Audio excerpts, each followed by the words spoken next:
It's a part of California that doesn't usually end up on any travel destination bucket list. It may be caused by the fires that came through here. I don't know what, but it is spectacular. But as people are busy headed to another crowded beach or into the mountains to discover its world-class national parks, an entire section of California remains largely overlooked as a place to explore. It's a very vibrant orange. We were just saying that the cameras and the videos don't really do it justice. These are the foothills of California, landscapes with their own distinct beauty that can change dramatically with the seasons, but can be difficult to reach on private lands. Depending on what's going on, if I need to do some thinking, I'll come more regular and think about things. I'd be thinking a lot if I had this as my backyard. You know?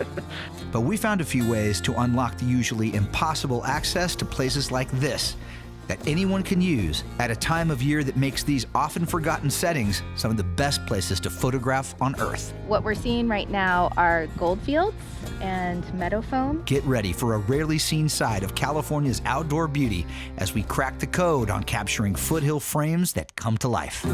Good thing I packed a flower print dress and I can bust out some do-re-mi right now. That's right. When you travel, the world becomes a smaller place. When you explore with friends that share a love of photography, destinations come to life. This water is emerald green.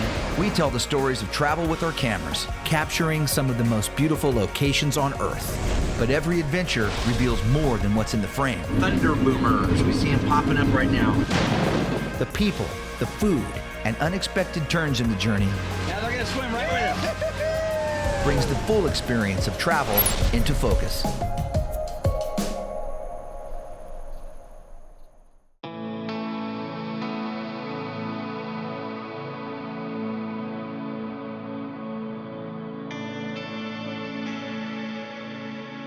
In a state with nearly 40 million people living in it, it's easy to forget that most of California looks like this. Hundreds of thousands of acres of wide open, rolling grasslands and pastures that make up a section of the state within an area we call the foothills. California's coastal mountain ranges from just north of Los Angeles to the San Francisco Bay Area are almost entirely made up of foothills. On the east side of the state's massive San Joaquin Valley, foothill lands gradually rise to form the tallest mountain range in the contiguous United States, the mighty Sierra Nevada. But it's here in places like Yosemite National Park or on the world-famous beaches of California that most tourists seek out, driving past some of the best places for landscape photography you'll find anywhere in America. And in spring, when the foothills are green after winter rains and carpets of wildflowers come to life, a short window of time is open where this becomes one of our favorite locations to shoot on Earth. For this adventure, Zach, David, and I have split up to cover more ground as the seasons change rapidly in California and the opportunity to film these landscapes in full bloom may only last a week or two. We also decided to shoot this one over the course of several months to show the contrast of how these foothills can change from season to season. And since most of the foothill lands in California are on private property, with a lot of these areas used for cattle grazing, we're going to show you how conservancy organizations are a great way to support the protection of the foothills from commercial and residential development while allowing you access to hiking and photography that in spring is tough to beat. So obviously most of Central California's foothill area is going to be private property. You're going to see a lot of cattle ranching, you're going to see a lot of barbed wire fencing, you're going to see a lot of cattle. There's also going to be a fair amount of public access roads that go through these areas, county roads, that type of thing. And usually you'll find places to pull over, and when the setting is right and when the lighting is right, like it is now. Right now we've got a weird mixed sky going. It's been really flat all day today. It's been kind of cruddy photographically, but right now we got some mixing sky in the west. The sun's kind of peeking through and playing peekaboo right now. And what you get in that situation is you get these little bursts of low angle sunlight, late afternoon sunlight, coming in and sort of painting the foothills foreground with the light in the foreground, and then you'll have this dark background, which you have right now. So it's great photographically.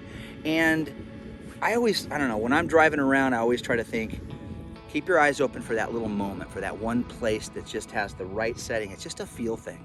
You're gonna come around a corner and you're gonna see something that just speaks to you. Pull over and get the shot. It's too easy to keep driving and say, oh, I'll just go a little further. I'll just go a little further. The next thing you know, you're back home.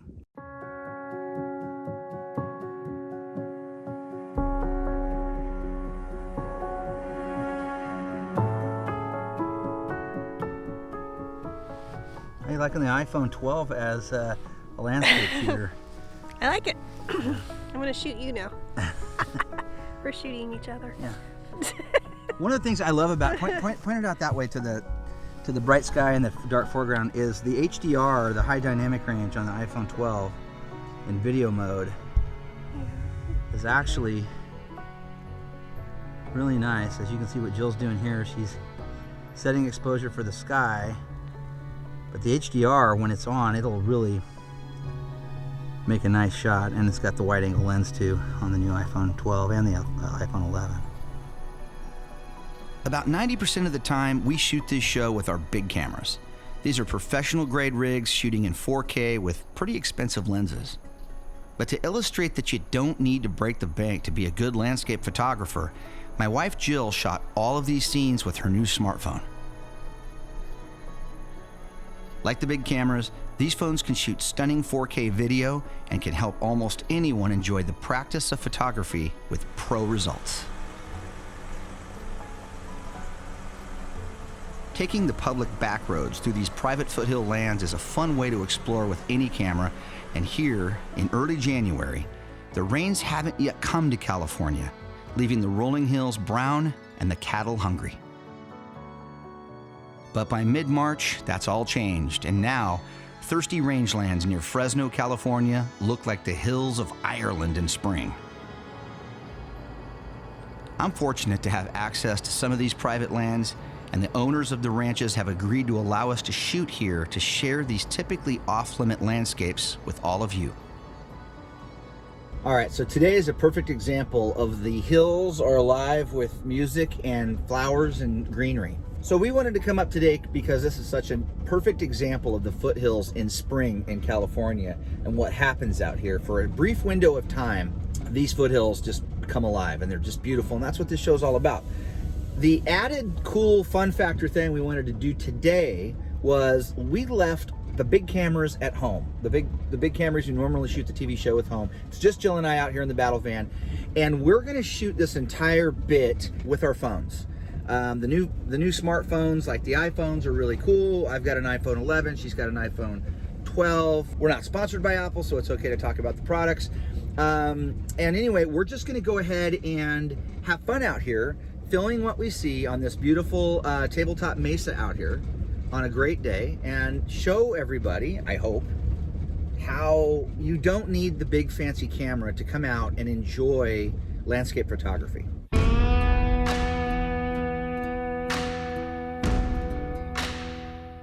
This ranch is known for its distinctive tabletop feature that rises sharply above the surrounding pastures. The plan is to take the battle van up on top of the mesa to enjoy the springtime views, but on the way, Jill and I are drawn to the unique rock formations that have crumbled off the walls of these tables, revealing clues to this area's volcanic history. Now, Jill is a bit of a rock hound. Whenever we're out exploring, she usually has her nose pretty close to the ground investigating the different rocks she encounters, and often comes home with a pocket full of them that she then hands to me to do something with. Now, up on top of the mesa, the sweeping views and lush green grasses paint an amazing landscape that really needs to be captured by drone.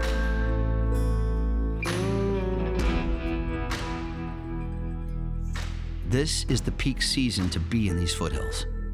The grasses, flowers, and now oak trees are leafing as warmer temperatures return. Soon, this entire area of California will turn brown as extreme heat returns in the summer. But for now, on a day like today, moments from a perfect afternoon are captured and memories are made. Not all of California's Sierra Nevada foothills are privately owned. Federal and state-owned lands like the shores of Hensley Lake in Central California provide excellent fishing and hiking among the green hills of spring. Here, high above Hensley Lake is a point of interest that's directly tied to one of America's most popular national parks, Yosemite, just over an hour away. This is the final resting place of Major James Savage. Savage was a store owner and trader in the foothills not far from here, just after the California Gold Rush. Savage was well known locally for trading and working with the Native Americans in this area at the time. After the Awanichi tribe that inhabited Yosemite Valley attacked two local gold miners who wandered into the valley and killed a young Awanichi boy, James Savage was put in charge of the Mariposa Battalion of 1851 that led an expedition into Yosemite Valley, marking its official discovery by white settlers. Discoverer of Yosemite Valley, March 25th, 1851. He blazed a trail for others to follow. And follow we did.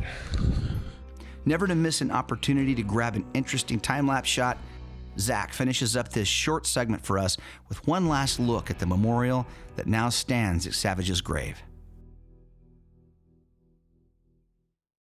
I think that's an interesting thing. This one piece will make 52 layers. Watch on mobile devices or the big screen. All for free. No subscription required.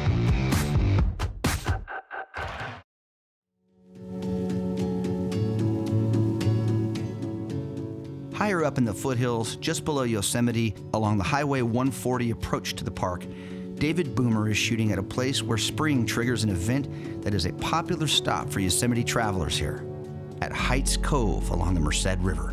The color out here is just crazy. I actually wish Zach and Jeff were here with me because I know they'd be loving it.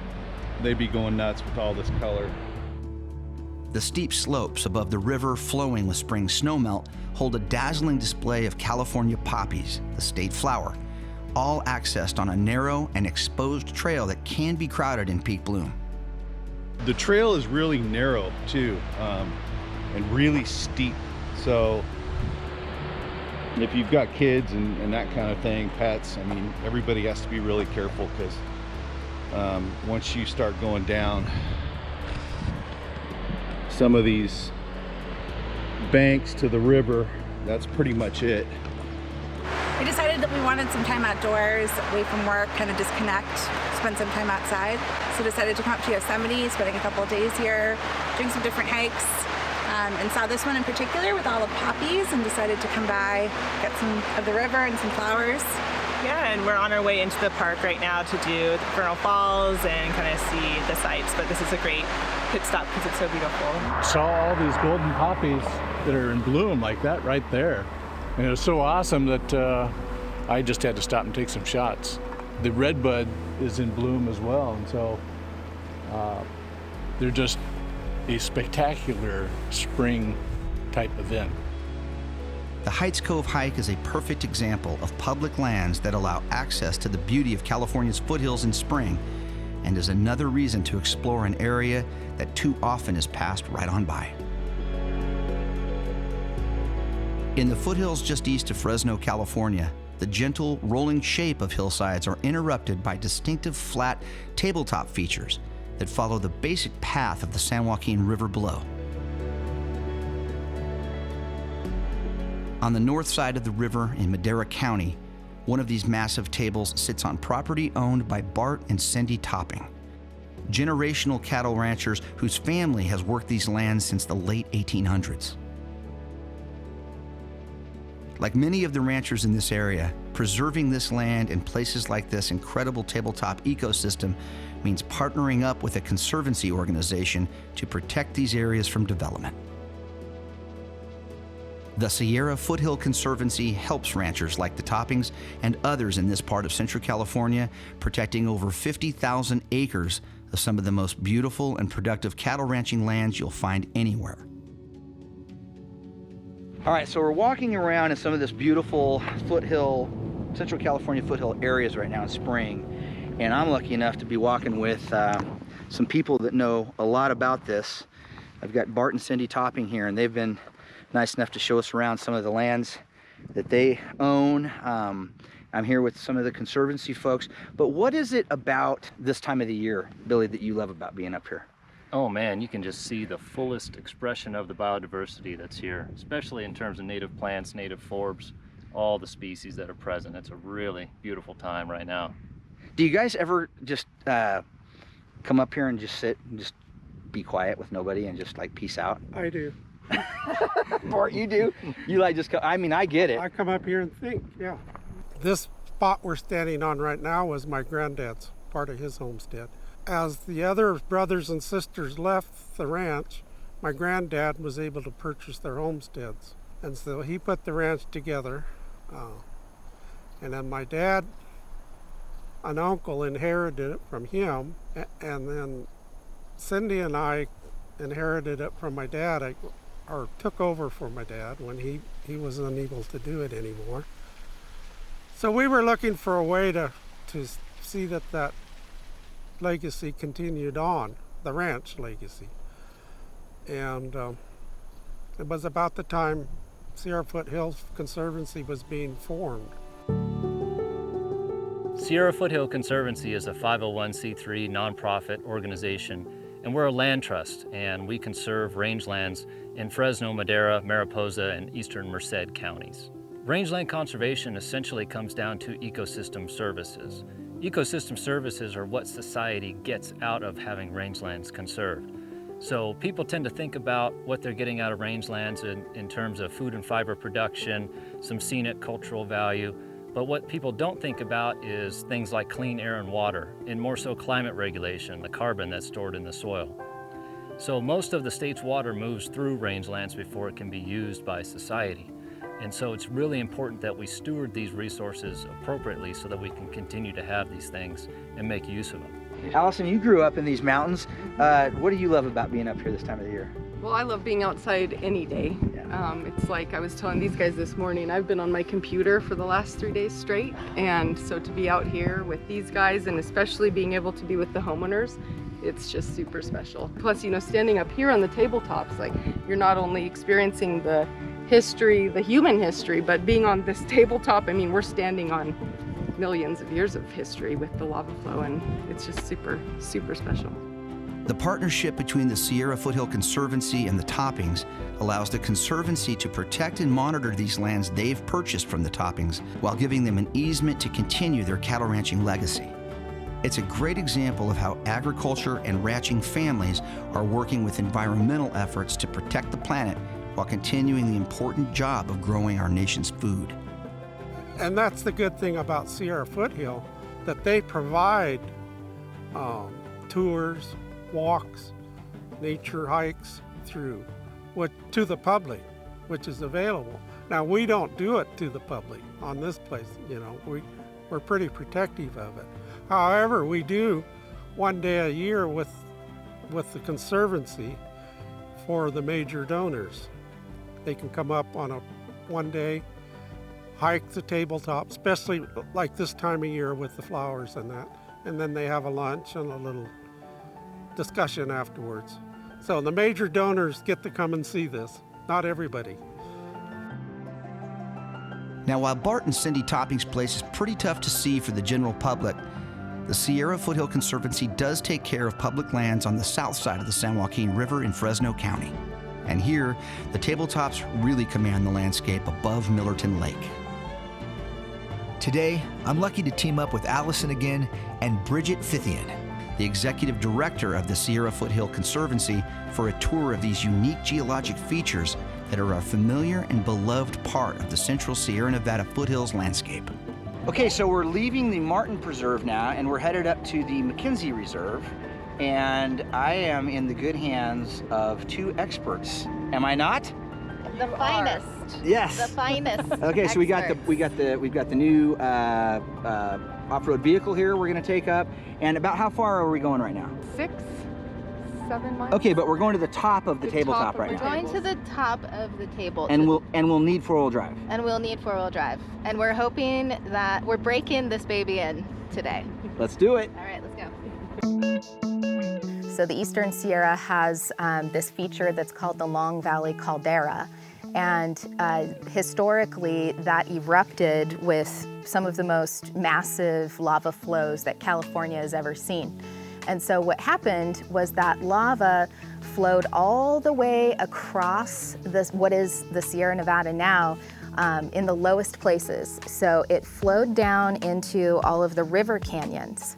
And over time, through processes of erosion, the lowest point in the landscape became the highest point in the landscape. So what we have now is our flat tables that are the highest point in this landscape, but they are actually this ancient magma flow that has the sinuosity of the San Joaquin River and other rivers throughout the Sierra. Beautiful.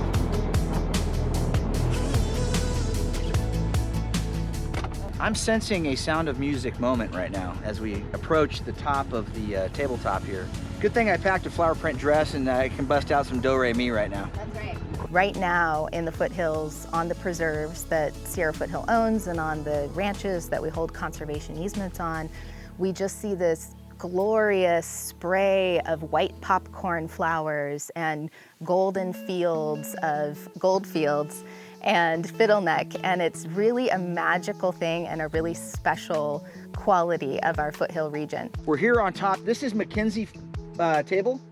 This is Big Table. This is Big Table. This is not SFC property right This is, okay, this so is state land. We're on state land right that now. SFC manages. But what we're looking at, and we saw this when we were shooting on the other side of the river over in Madera County. We're in Fresno County right now.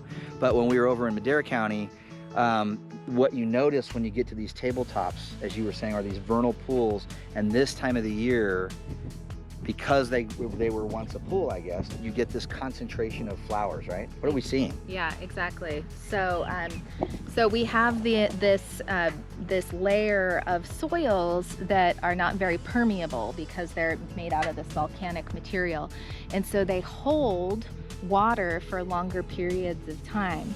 And so the pools stay, and then all of the flowering species and the fairy shrimp and the little invertebrates that live in these pools have the opportunity to fulfill their life cycle.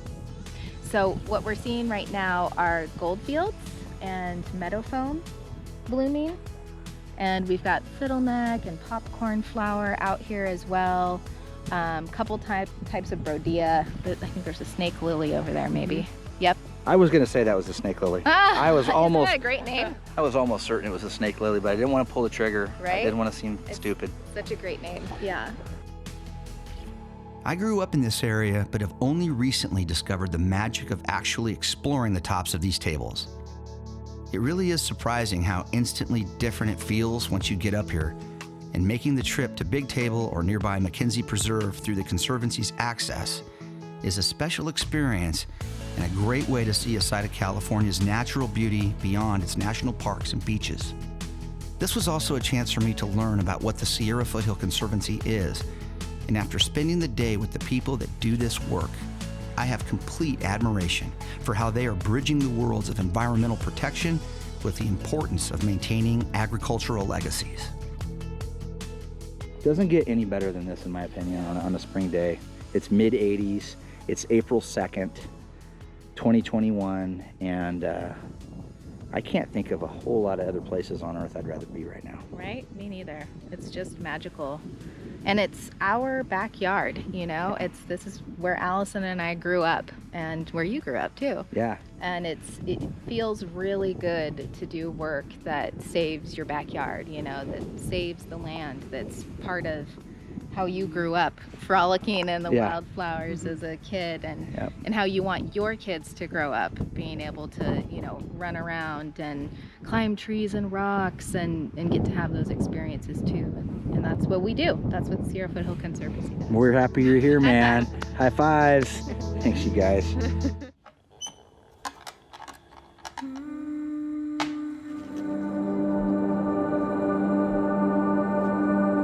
We're getting closer to Catalina right now, and as we get up here, we've got some dolphins. We're coming up on a bunch of dolphins right now.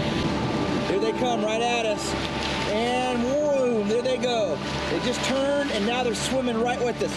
Yeah, they're right underneath us. Just beautiful spinner dolphins, man. Gotta love these guys. They are just having a blast playing with us out here right now. Oh man, so beautiful.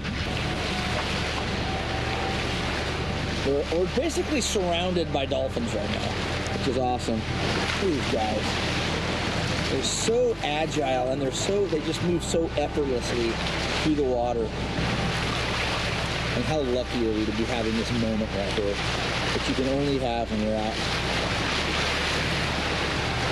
on the seas in a boat like this. Just incredible. Oh, you guys see this, Zach? Get up on the bow, man. You're missing it. Look right down here, Zach. Get right down here. Look. Zach is making his way out here. Get down here. Look at these guys. Get on your knees on the trampoline, man. We got just beautiful shots of these guys right now. Zach is muscling through his seasickness right now to get these shots. Just incredible, man. What'd you do today? Oh, nothing. Just out on a beautiful, perfectly sunny day with flat seas, surrounded by about 100 spinner dolphins off the coast of California. You? It's about as good as it gets, you guys.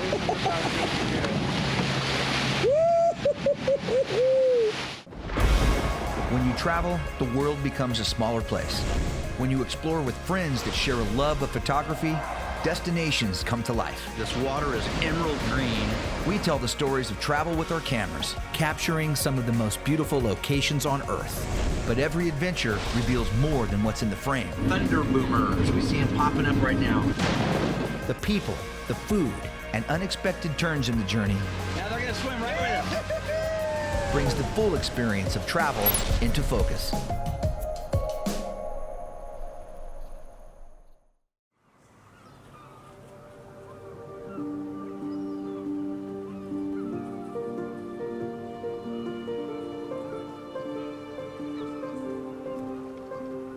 An early morning in Newport Harbor, California, after a long night of getting cameras ready for today's shoot at sea. Beautiful morning to the sound of multiple jet aircraft taking off from the John Wayne Airport. Dear God in heaven, that's hit the spot right now. That's good. Oh, we kind of stayed up late last night. We went to bed like at 1.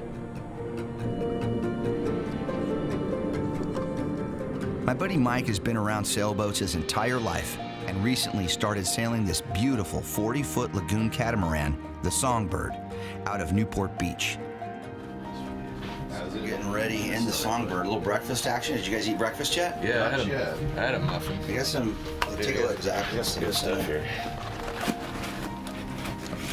Oh yeah, okay. That's mine.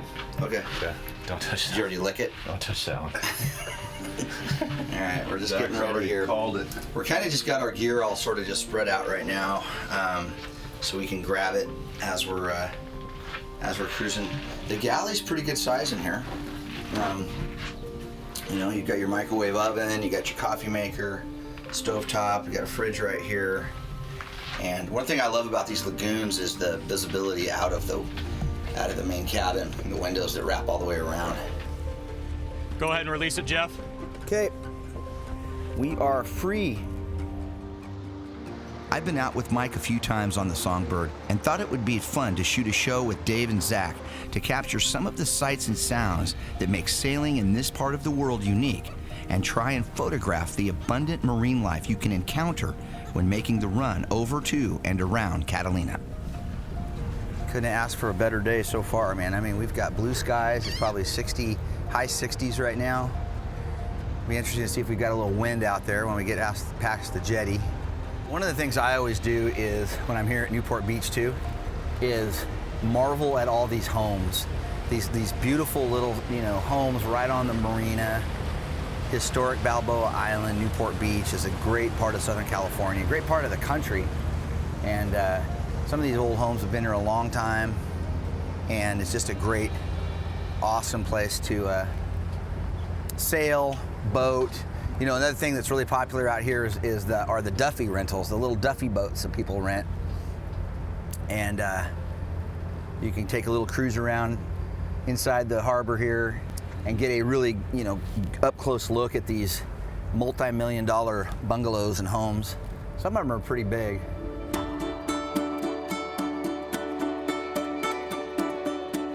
The wind isn't forecast to be all that great for sailing today, so our plan is to just use the motors and head up the coast, then shoot straight over to Catalina for the night.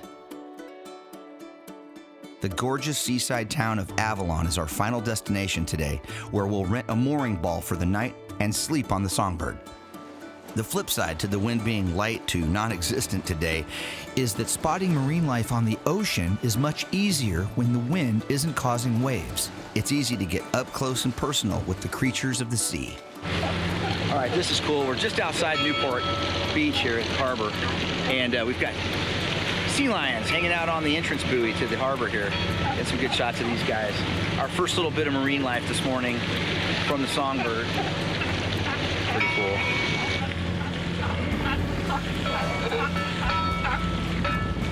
They're like, why are you guys bugging us? We're just chilling right here. Trying to stay away from great white sharks right now. Yeah, it's really cool to be able to get this close to them. We don't want to harass them too much, but they are fun to watch. Got a couple of pups in there. These sea lions are regular visitors inside the harbor too, and usually stay pretty close to the places where they can hide from predators. Their main concern, the great white shark. One thing I always do when I'm on the Songbird is put a line out and troll while underway. The fishing is really good closer to Catalina, but even out here, you never know what might hit that plug dragging behind the boat. What I love about being out here, Southern California especially, is there's so much marine life that you can see on just a little day trip like this, you know? You can just go out right out of the harbor. It's not uncommon to see dolphins right away. We just saw sea lions. If you're lucky enough, well, you may not consider it luck, but there's a lot of great white shark activity out here. So, you know, it'd be great to see a great white shark. For me personally, that'd be a dream to encounter a great white out here. And there's all kinds of other stuff you can see out here. The whale watching out here is awesome at different times of the year. You've got the blue whales that come through here, humpbacks, gray whales.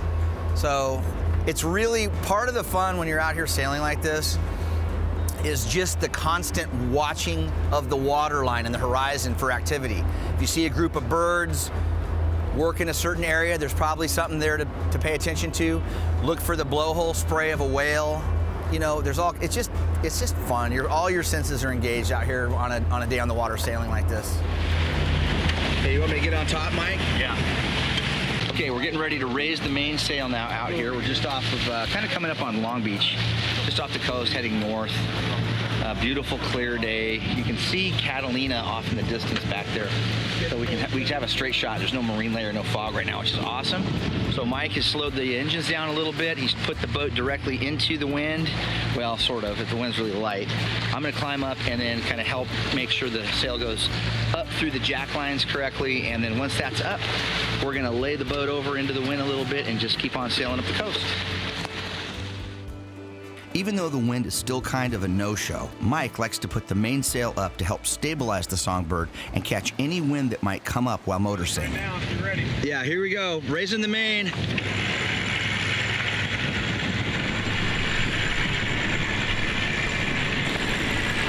We're running smooth.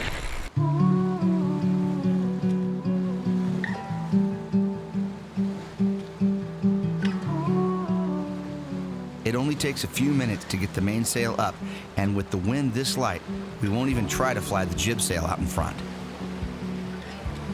With a new course set for Avalon, it's time to settle in for the 4-hour run to Catalina and keep our eyes on the seas looking for life.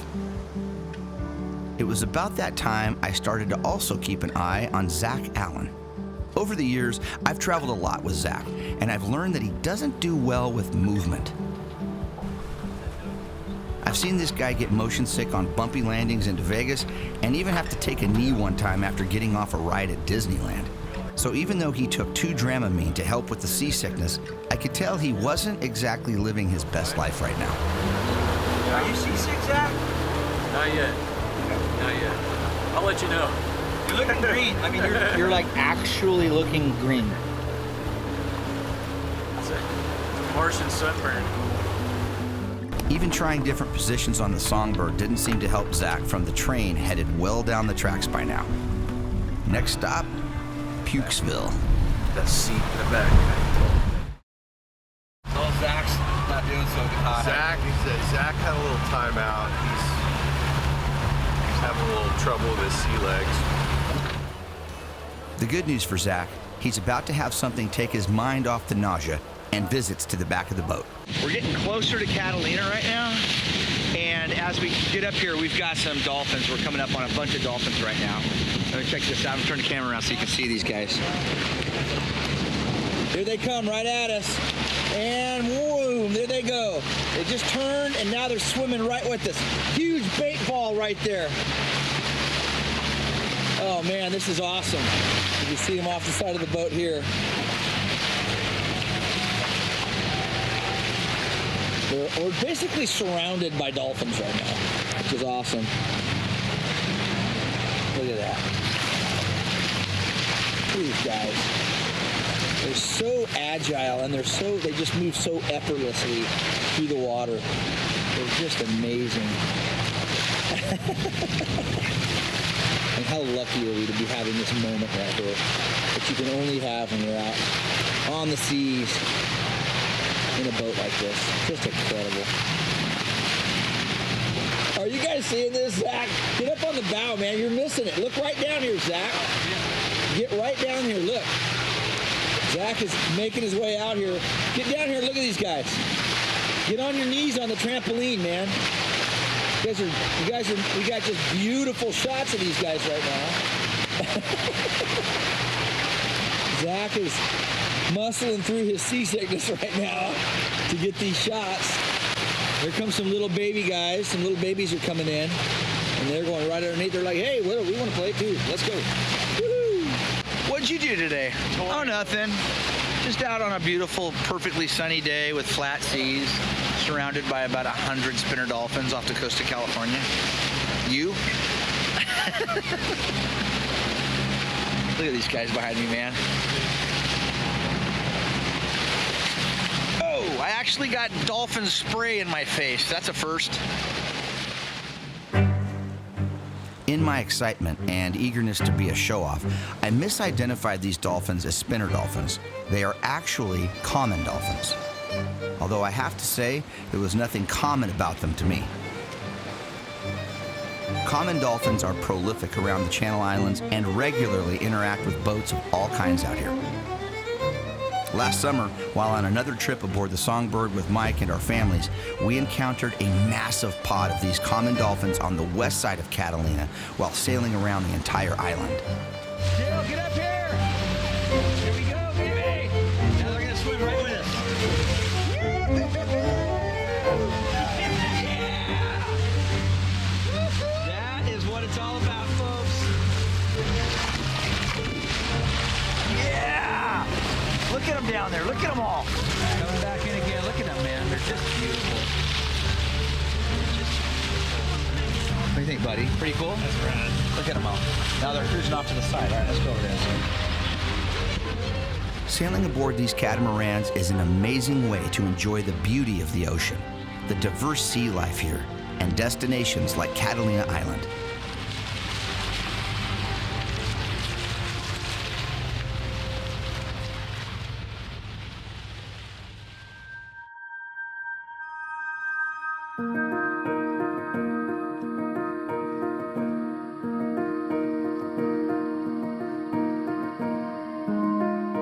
Like life in general, sometimes we're so busy sailing to the next destination, we miss the opportunity to just stop and float quietly on the ocean.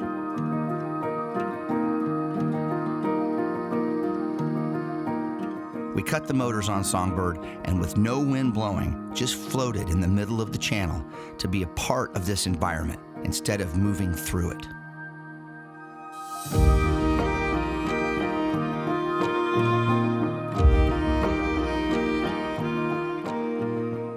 What that one act did, along with a lot of luck, was give us an opportunity to see up close and experience a rare and mysterious friend from the deep.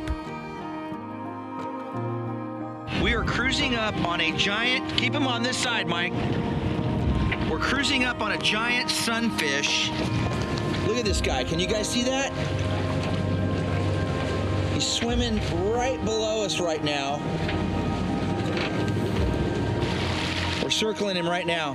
What happens is these sunfish, they hunt so far deep down in the ocean that they use up all their energy, and then what they do is they come up and they kind of roll over on their side like he's doing now, and they just let the sun warm their bodies, and they're just amazing, huge, oddly shaped creatures. And he's just kind of cruising. If you were just to cruise by, you would think you were looking at a shark. The way that fin is, sort of waving back and forth in the water. But he was sleeping when we rolled up on him, and now he's moving along. You guys getting a good shot of him? Yeah.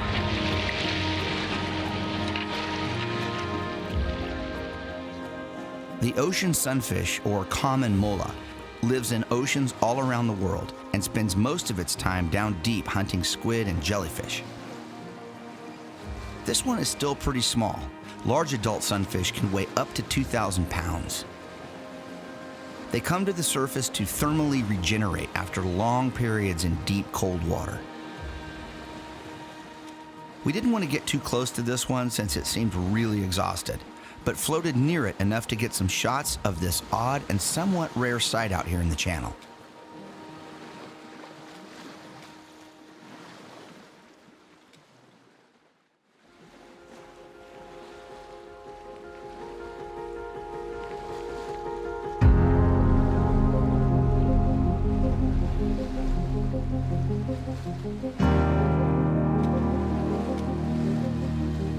With Catalina Island now getting bigger in the window, it's time to take the Songbird into Avalon for the night.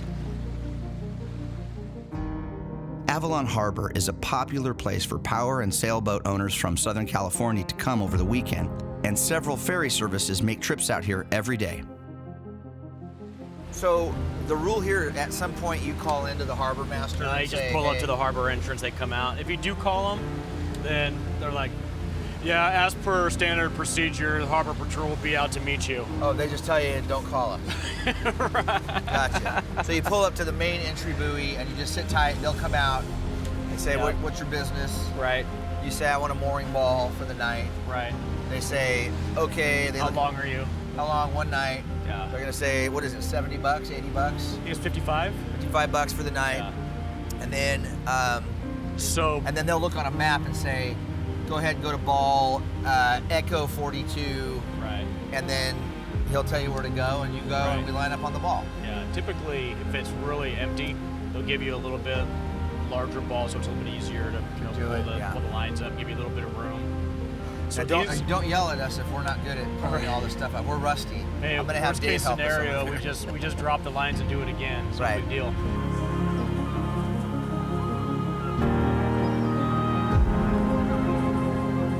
Once we're safely hooked up to the ball, the work for the day is over. Our floating hotel rooms for the night become an exclusive place to relax, unwind, take in stunning views of Avalon, and for Captain Mike, get a little shut-eye.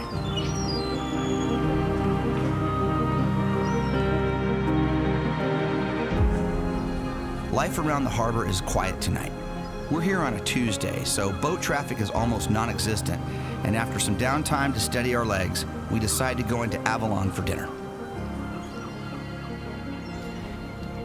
Can we get a short boat at ball 227? Roger that, 227, how many? Party of 4. Copy, 227 for 4. Thank you. The shoreboat picks us up for the 25-second ride to the main pier, and we're back on land. Zach is happy. The waterfront scene of Avalon has that cool, beachy vibe of a surf town mixed with the refinement and feel of a small village on the French Riviera. Chewing gum mogul William Wrigley Jr. bought Catalina Island in 1919 and had the iconic casino building built in 1929. In its heyday, it was the spot to be, and today, its restored ballroom still hosts large events here. No, not the Catalina wine mixer. And walking tours of this grand building are available. Sorry, no gambling here anymore, though. You can definitely tell, like, toward the end of the day, when those ferries roll out of here, the population of this town goes down big time, doesn't it? Yep. Yeah, the beaches vacate. Yeah.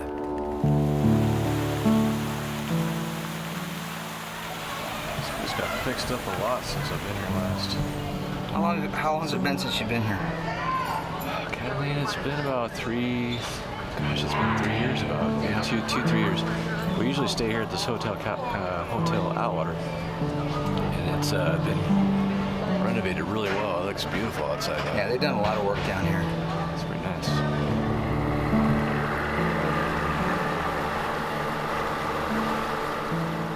After a nice dinner, it's back on the shoreboat for a quick twilight run back to Songbird for the evening.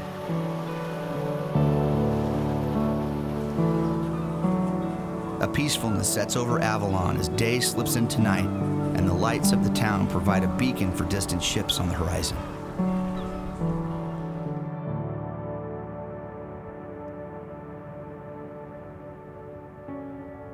We woke up this morning and checked the weather, and it looks like we kind of knew this before we headed out, but we were expecting some pretty good winds this afternoon, right? Yeah, right at our tails, we're looking at winds out of the west-northwest at 20 to 30.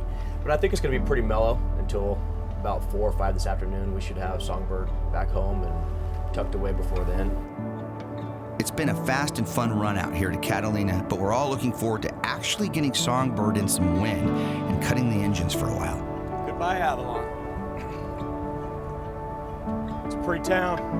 Not long after we leave Avalon Harbor, the wind we saw in the forecast greets us just offshore, and we begin the process of raising the sails.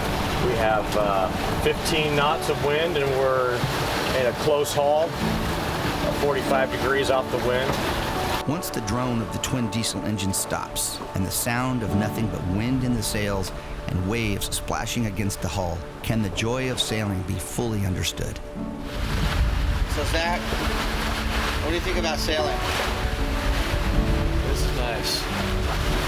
It's peaceful. Engines off, quiet, wind, water. It's a nice little workation. It is a workation. You guys deserve it. I'm glad we could do this on our last episode. It's a nice little break before we ramp back up and do it again, even better. That's it. Right on, baby. Like many, I've always been mesmerized by the sea. I've always wanted to know it better and experience the life found here in a deeper way. There are obvious challenges to filming on the ocean. You can ask Zach about that sometime.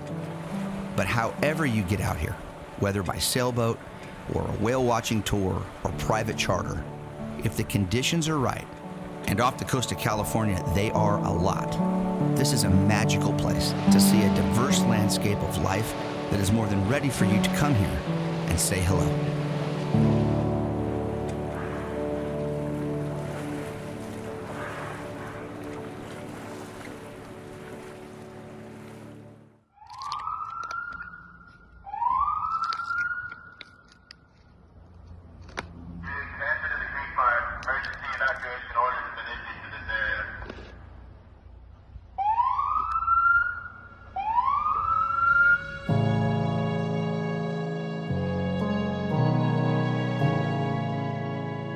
There's the fire. You can see the smoke in the air and all the little pieces of particulate matter. We put all of our explosives away from our house, and we have our car over here. It's packed and ready to go. On Labor Day weekend, 2020, one of the largest wildfires in California's history exploded in the Sierra Nevada mountains above Fresno. Well, there's a gas station. They don't have any fuel left, though. The creek fire roared through bone-dry forests, pushed by strong winds and temperatures nearing 100 degrees on Saturday, September 5th, jumping the San Joaquin River from its ignition point just below Big Creek, California, and running an astonishing 15 miles to the north in 4 hours. one of the fastest and largest wildfire spread rates ever recorded. It left behind a scorched landscape, in some places as far as the eye can see, and torched one of the Sierra National Forest's top attractions, the Sierra Vista Scenic Byway. When you come around the corner here and you get up onto the edge of Peckinpah Ridge here, and you see for the first time the wide expanse of burn scar from the creek fire. And it's sobering, it is sobering. But this route that leads travelers into the heart of one of the most scenic stretches of the Sierra National Forest is now a place for opportunity and growth, for both the plants and trees emerging from the ashes, and for people to better understand how wildfire and these landscapes interact. There's an interesting mix here of white and blue oaks that are starting to come in with their foliage, and then there's oaks that are not going to have foliage ever come back. It's also an opportunity for capturing dramatic images of a natural setting, changed by fire, but still capable of revealing beauty when we learn how to see it a different way. I don't want people to think because the creek fire burned up a large part of the terrain that the Sierra Vista Scenic Byway goes through, that you shouldn't come here and see this. You actually should come here and see this. We should come here and learn about fire and also appreciate the new way of looking at the forest here. So I always try to look at something like this in a glass half full sort of scenario, and this is what we're trying to do today, is try to understand the changes that fire can bring to a forest like this, but still be able to enjoy a wonderful drive like the Sierra Vista Scenic Byway. When you travel, the world becomes a smaller place. When you explore with friends that share a love of photography, destinations come to life. This water is emerald green. We tell the stories of travel with our cameras, capturing some of the most beautiful locations on Earth. But every adventure reveals more than what's in the frame. Thunder boomers, we see them popping up right now. The people, the food, and unexpected turns in the journey. Now they're gonna swim right with them. Brings the full experience of travel into focus.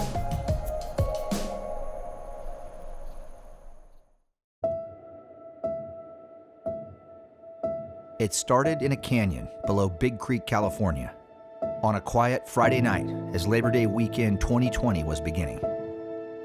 One wisp of smoke rising from a single point on Earth that would explode the next day and send thousands of people scrambling for safety, some literally running for their lives. The next day, Saturday, September 5th, I woke up to local news reports of another California wildfire like many I've seen before. This one given the name the Creek Fire by agencies that would be fighting it. But this fire had a very distinct difference for me. It was burning in my own backyard. The forests and places I had grown up exploring as a boy were on fire now. Homes and cabins of friends were being destroyed. Livestock of ranchers I know, in their usual summer grazing areas, were lost. By 1 o'clock on Saturday afternoon, I knew this one was bad. Still, as serious as the situation looked, with the Creek Fire's massive pyrocumulus cloud towering thousands of feet into the atmosphere that day, I never thought it would jump the San Joaquin River into Madera County and spread towards where we were headed for the weekend at our friend's cabin in Basor Meadows.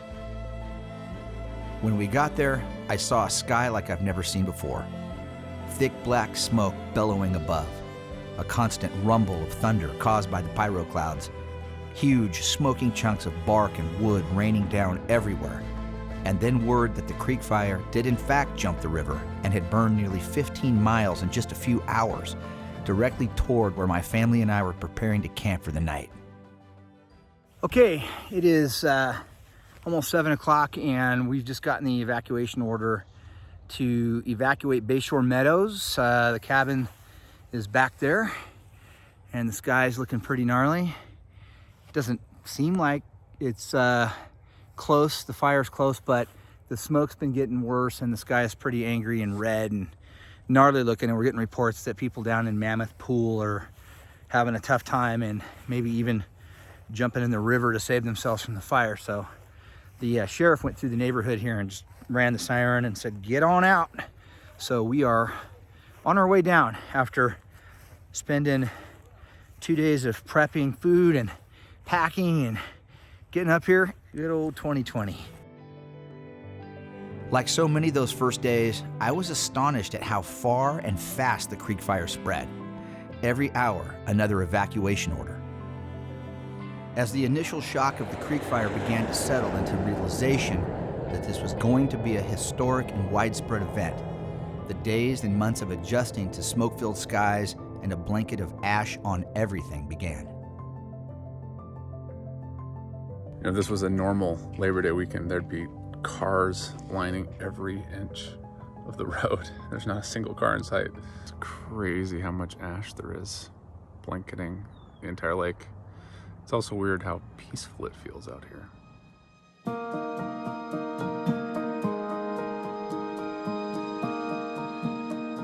The creek fire was finally declared 100% contained on December 24th, 2020.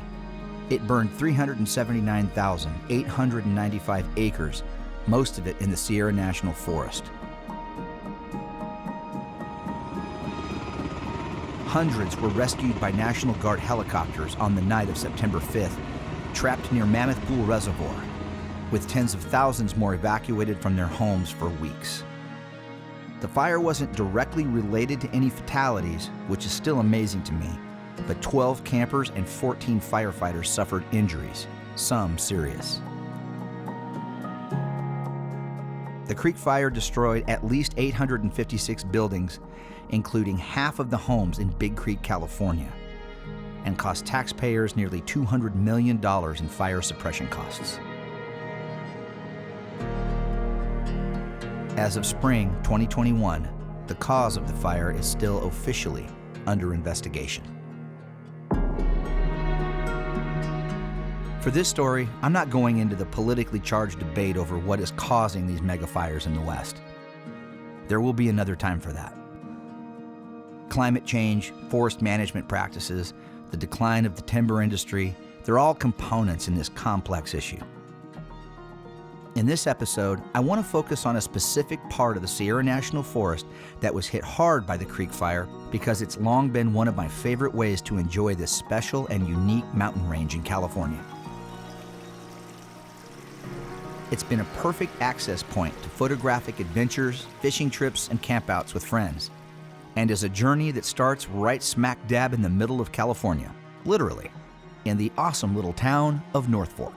All right, so we've got the battle van pulled over here. We're in North Fork, California, which is really cool because this is technically the geographic center of California. This is also where the Sierra Vista Scenic Byway unofficially begins if you're doing this route. And so what I like to recommend on this route, you can go either direction.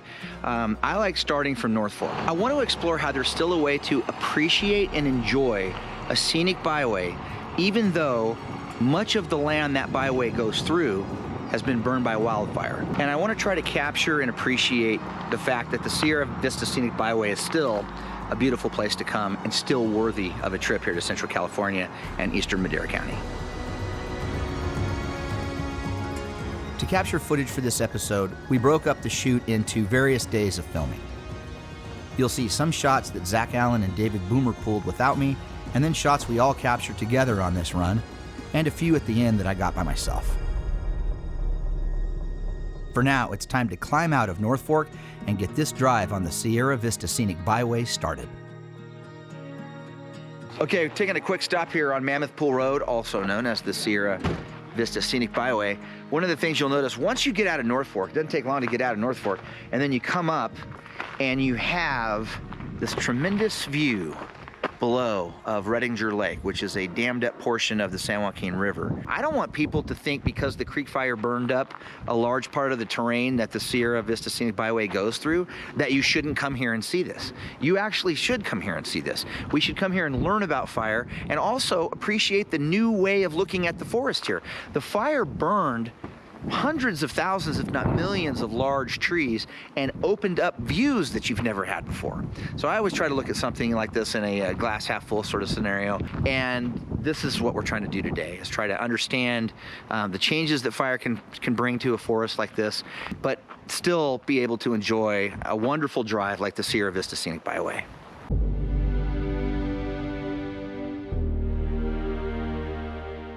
The complete route of the Sierra Vista Scenic Byway is about 100 miles long, winding through what I think is some of the best scenery in the entire Sierra Nevada range.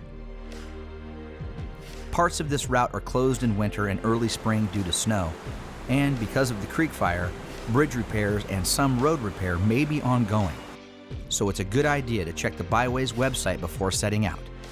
It's also the best place to see a detailed map of the entire Byway route. When you come around the corner here and you get up onto the edge of Peckinpah Ridge here, and you see for the first time the wide expanse of burn scar from the creek fire.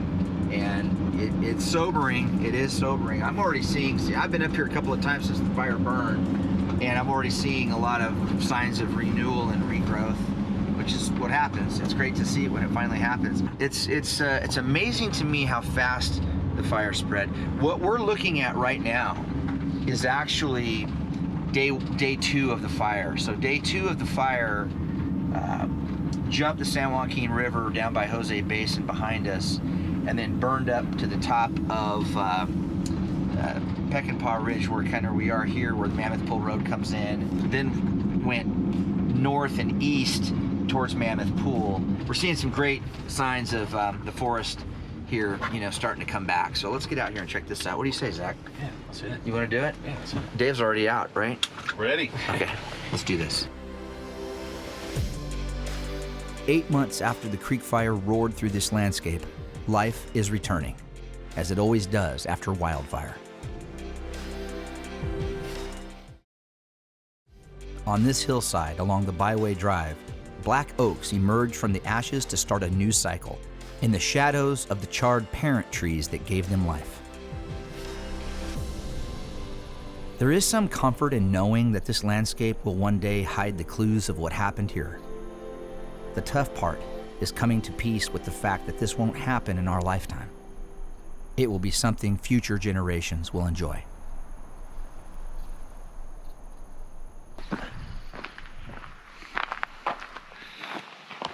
Now Zach has got, what lens do you have on here, Zach? I got the 100 to 400 on. 100 to 400. We're all shooting on Sony A7 S3s now, and this is a 100 to 400 Sony G Master lens. If you guys are camera nerds like us, this is actually the A1. Actually, I forgot. Oh, this is the A1, the Sony A1 body. So this is really super fancy. I pulled over real quick because the weather is now becoming part of the story here on our shoot today. So as we're driving in, we're looking up into the San Joaquin River drainage, where the middle, north, and south forks all converge. Is right below that rock group that you see out there. And you've got Jackass Rocks and Fuller Buttes and some of those rock features off there in the distance. And we knew when we were driving up here today, Zach and I were driving up here today to pick up David, and I was looking up over the Sierras from the San Joaquin Valley below, and we could see those lenticular clouds, those clouds that look like big UFOs. We call them Sierra wave clouds or lenticular clouds. That's a telltale sign that there's high winds up high in the atmosphere ahead of a big storm system like this. So I wanted to pull over here real quick and try to document, get some shots of this dramatic landscape that's happening right now as the weather and the land work together here to make this pretty cool setting for us right now.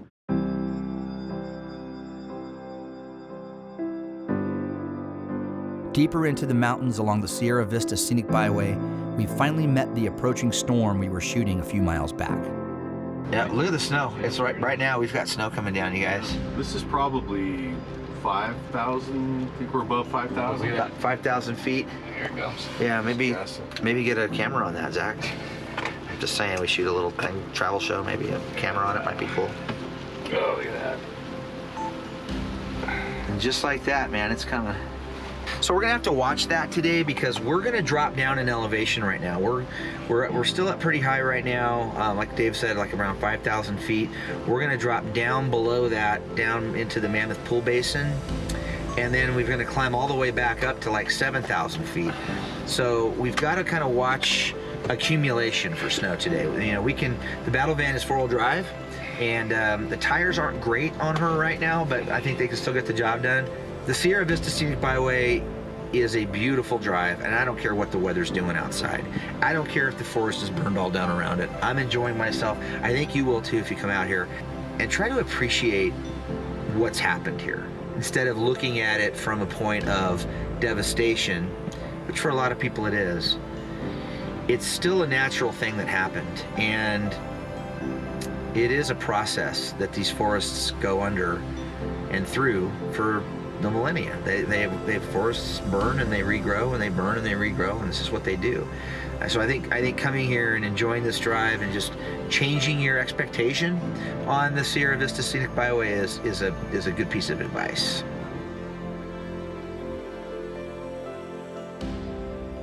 The creek fire started under the worst of coincidences. Hot, dry, windy conditions on a busy Labor Day weekend in the year of COVID, when everyone had been locked up all summer. Thousands were in these mountains just beginning a 3-day weekend of camping, boating, and hiking in the Sierra National Forest. Signs of how fast the flames spread on Saturday, September 5th can still be seen 9 months after the firestorm raced through the Whiskey Ridge section of the Byway Drive.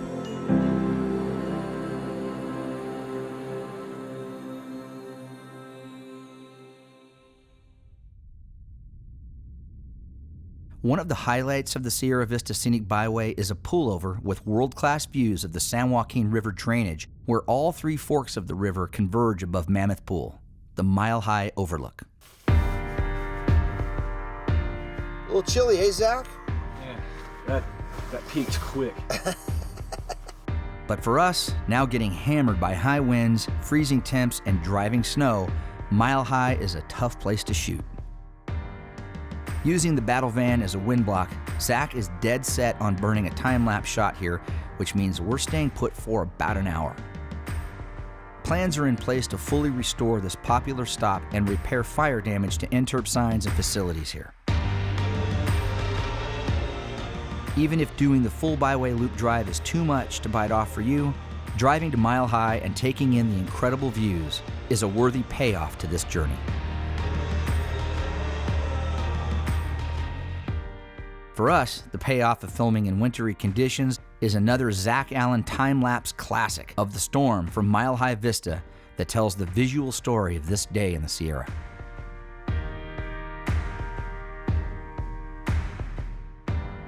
As the drive drops into the Mammoth Pool Basin, more signs of a forest beginning to recover are found. Lupin blooms against a backdrop of blackened sticks, once a lush stand of pines. A small creek bed becomes a foothold for life and growth in a scar of what the creek fire left behind.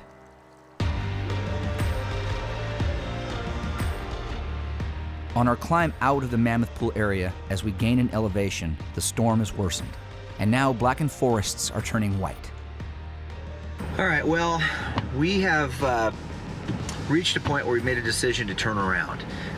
The byway is climbing in altitude right now. We're between 6,000 and 7,000 feet right now, and the snow is really starting to stick, and it's not slowing down. It's just steady, coming down pretty hard. But in a situation like this, where we have snow falling and we have a lot more altitude to gain, it's not a smart play for us right now. So we're gonna go back down towards Mammoth Pool Road, and we're gonna take Grizzly Road, which is a nice little cut road, like a shortcut road between Mammoth Pool Road and Bayshore Road. It takes the whole loop out of play, but it's still a beautiful alternate route to the drive and the experience back here in this basin. And for us right now, as the snow starts to stick to the ground, we need to get up in altitude and over the summit, so we're going downhill before the snow really starts to stick to the road.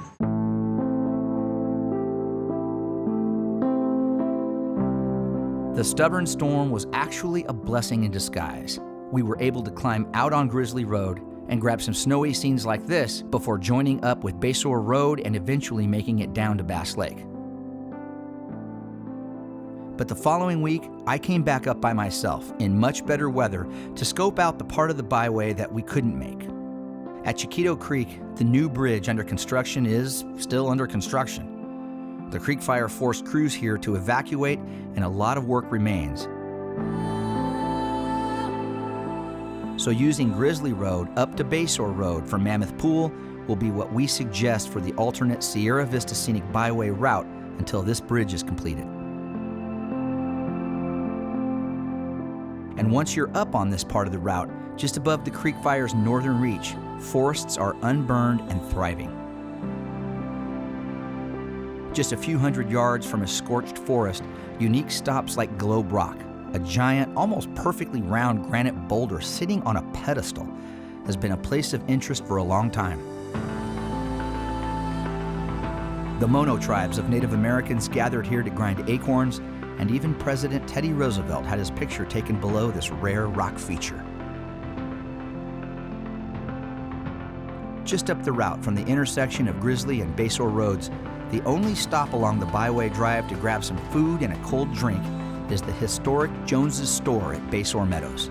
How many beers, guys? One soda? One soda? 4 beers? 5 beers. 5 beers? 5 beers. This place has a centuries-old history behind it and is known locally for its incredible cheeseburgers cooked up on an old seasoned flat top in the kitchen. Enjoying something cold to drink while eating lunch out in the high country air with friends is a great part of the Sierra Vista Scenic Byway experience. Oh, it's apple pie a la mode. Pass it around here, mister. At Cold Springs Summit, just up the road from Jones's Store, you can go straight back down to Bass Lake or take a right for an off-pavement run down to Sky Ranch Road and back out to the town of Oakhurst. Here, the forests are still healthy, lush, and mostly free of signs of fire. I love being able to just hear the wind, the birds, the water. I love how peaceful it is out here at this point in time. I love the fact that it's close enough to Yosemite, but remote enough so that you can avoid the large crowds. Taking a few minutes to pull over, get out of the car, and appreciate the smaller scenes of beauty, like these western wildflowers blooming in the late spring sun, remind me of the contrast you can experience on the Byway Drive. The creek fire changed a large part of the central Sierra Nevada mountains in California and the experience of the Sierra Vista Scenic Byway. But those changes shouldn't deter you from coming here. The Byway is now one of the best ways to see the effects of large wildfires up close and to witness the rebirth that happens in their aftermath. And in a one-day round trip, you can literally pass through landscapes like this and in your day with a view that reminds us all that doing more and doing better to preserve our forests and protect them from wildfire is something we all need to quickly learn how to do together. These types of shots, I feel like they always look really good through the viewfinder. But then when you get home, sometimes I just can't make it look good. Sometimes, for landscape photographers, the search for perfection can be exhausting. Took a little bit of scrambling to get up these rocks, and not something I do every day. But hopefully I can get a good shot out of it. For Daniel Chewy, getting a good shot is a gift that comes naturally. Like the millions that come to Yosemite National Park every year, Daniel was drawn to this part of California to capture images of Yosemite Valley's iconic beauty. What we do have is a beautiful amount of water coming down today. But the Bay Area native fell in love with everything that surrounds Yosemite too. What speaks to you about this place? Well, that's what's interesting. When you're coming here as an outsider, right? You don't have any idea of how much awesome there is around here. The awesome Daniel is talking about is something we've known for a long time, because this is where Dave, Zach, and I all grew up. Oakhurst is a small town on the southern entrance to one of the world's top national parks and has become a mecca for artists of all kinds. But still photography is booming here. And recently ordained local Daniel Chewy and his wife Linda are leading a new movement in this tight-knit mountain town to celebrate the places they love through a passion for landscape photography. I did wedding photography and portrait work before, so I've directed people on how to look, whether to look at the camera, when to look at the camera, stuff like that. but I haven't been on the other side of the camera. I've become a fan of Daniel's work following his travels on Facebook and reached out to see if we could follow him around in action. And I have a lot of respect for what you guys do, because you have to do it with all your frames. I only have to do it with one frame. We caught up with Daniel on the shores of Bass Lake that inspired a walk down memory lane for David and me. This little spot was very special to me when I was a kid. This was one of our favorite little spots to hang out. This episode is a love letter to landscape photographers everywhere, no matter what skill level or gear you shoot with. The world is a beautiful place, and this little corner of California is solid gold for grabbing images like this. And people like Daniel are inspiring a new creative outlet for many that call these mountains home. Oh, my wife will kill me when she sees me if she sees me lying down. Why? Oh, she hates that I Get dirty? Yeah. Well, that's part of being an outdoor photographer. It is. She just assumes that I'm been laying in goose poop all afternoon. Yes, exactly. When you travel, the world becomes a smaller place. When you explore with friends that share a love of photography, destinations come to life. This water is emerald green. We tell the stories of travel with our cameras, capturing some of the most beautiful locations on Earth. But every adventure reveals more than what's in the frame. Thunder boomers, we see them popping up right now. The people, the food, and unexpected turns in the journey Now they're gonna swim right with us. brings the full experience of travel into focus.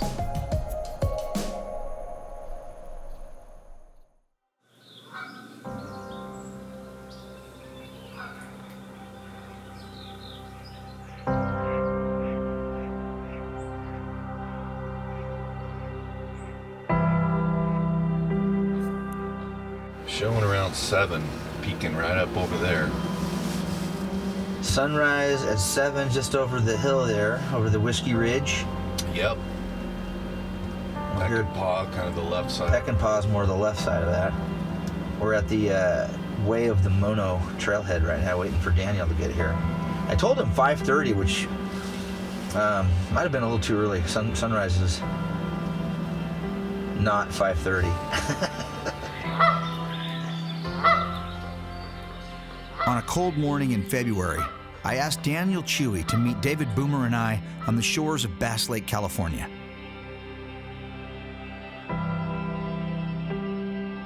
Daniel has become something of a local legend in this area, known for his stunning landscape photography and insightful social media posts, both of which I have become a big fan of myself.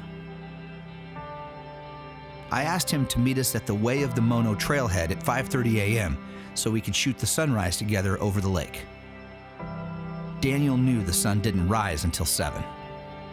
Now, what's your plan for today? What do you think you're going to shoot?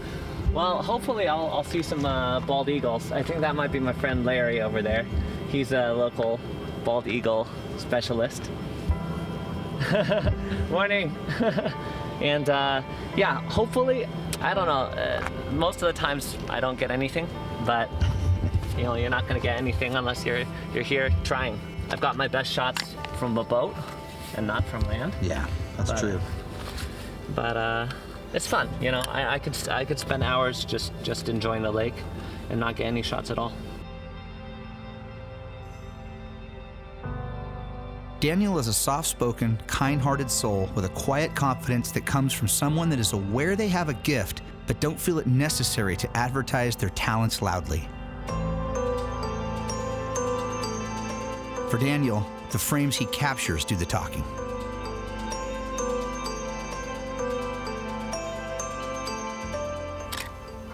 You know, I live in the, well, I'm from the Bay Area and happen to live next to this wildlife refuge called Coyote Hills Regional Park. And that place has everything. You go there and I really enjoy photographing raptors. So when I go out there, I see kestrel, I see red-tailed hawk, I see all kinds of birds. Also harriers. Yeah. I loved watching the harriers. Yeah, they're beautiful. I saw a gray ghost harrier the other day, and I got a shot of that as well.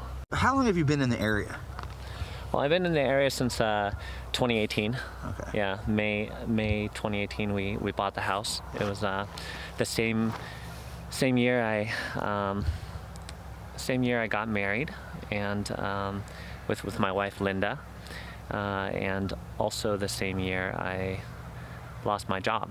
So I lost my job pretty close to when we bought the house. So it was pretty scary. But that's some stressful times right there. Yeah. Well, we decided, hey, we really want this house, and we got it, and it's been a blessing. Obviously, Yosemite's close.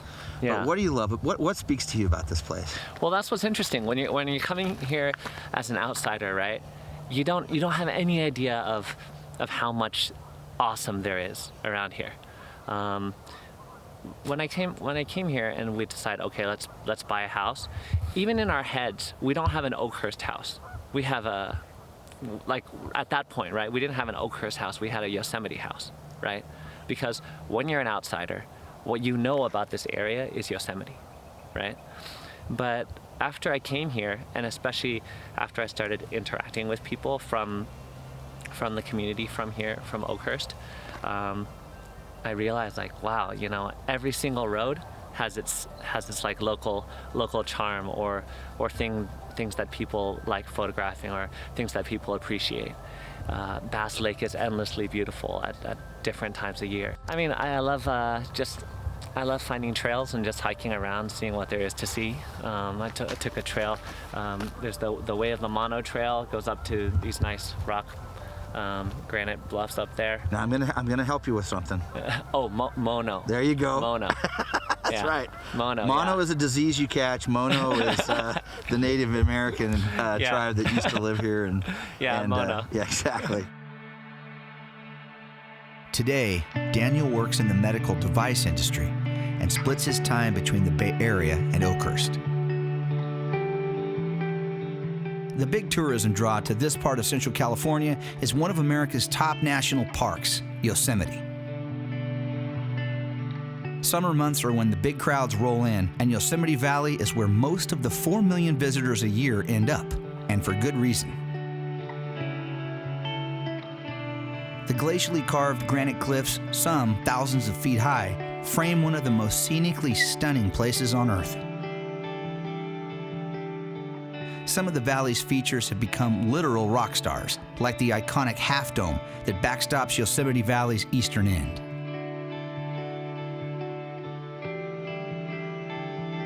El Capitan is a monolithic granite wall made famous for its challenging rock climbing routes. But every winter, El Cap draws another, more ground-based crowd, eager to capture a shot of an event that only happens during a short window each year.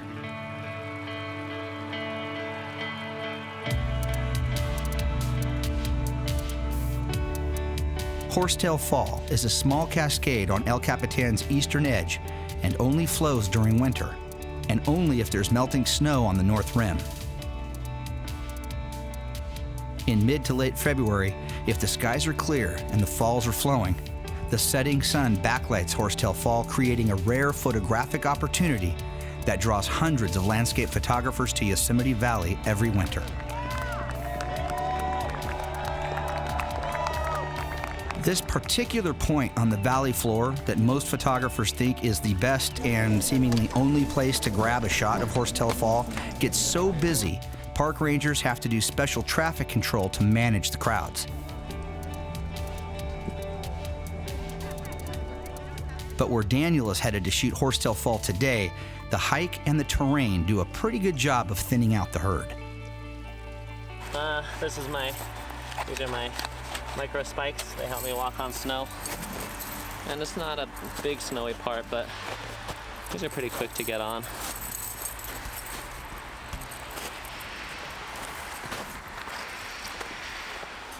There's one.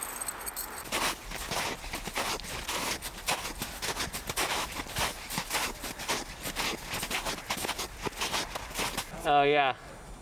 It's good that they have. That's a smart move. It is. Yeah. Are you alone? Or? Yeah. Okay. Yeah, you can come. Just if you want, it's a bit of an adventure. We're shooting part of a show, so if you don't mind being on camera. Daniel is the kind of person that makes fast friends, especially with those who share his passion for photography and getting away from the crowds. Maria? Maria. Yes. Cool. I'm Daniel. Nice to meet you. Pleasure. The plan for today is to get up off the valley floor and line up a shot of Horsetail Fall that isn't taken from the photo mob point down below. He's hoping the extra effort of scrambling over large rocks and climbing up the south wall of Yosemite Valley pays off.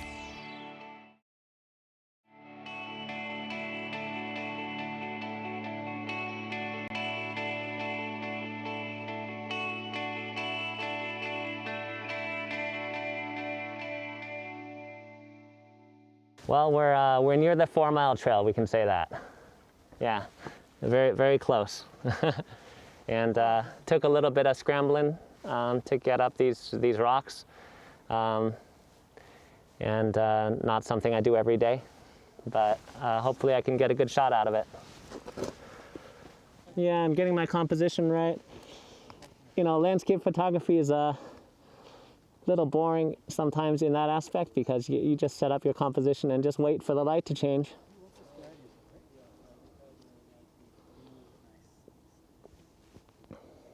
Well, basically it's got the valley, it's got Horsetail Fall, which is the star of the show right now, which is, people call it the Firefall.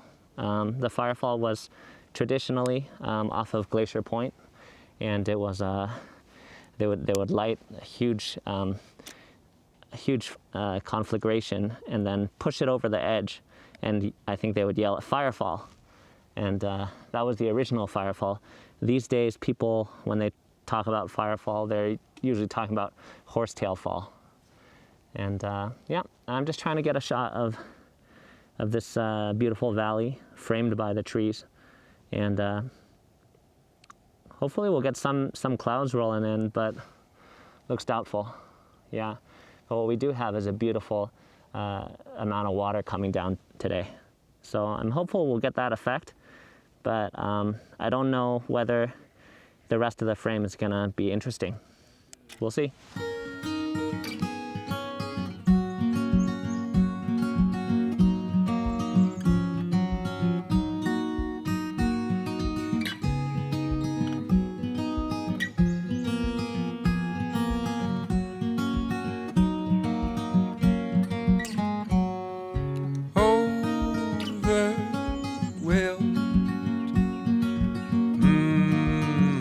By the beauty of your life, I have seen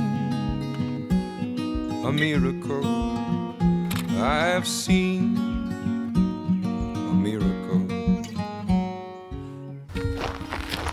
Oh, my wife will kill me when she sees me lying down. Why? Oh, she hates that I you know Get dirty? Yeah. Well, that's part of being an outdoor photographer. It is. Yeah. So she comes home, she doesn't let me sit on the couch, or she just assumes that I'm been laying in goose poop all afternoon. Yes, exactly. Which is fair. Which is fair. Yeah. Yeah. My wife, she's actually my artistic inspiration and artistic director. Oh, is that right? Yeah. Now, does she have just a good eye for composition, or does she shoot herself? She doesn't shoot herself, but she's got a great eye for composition. Yeah. And she used to do painting. Well, she still does painting. And so, you know, a lot of times she'll take a crop of something that I worked on, and she'll say, I'll crop it this way. And my tendency is to always say, no, you're wrong at first.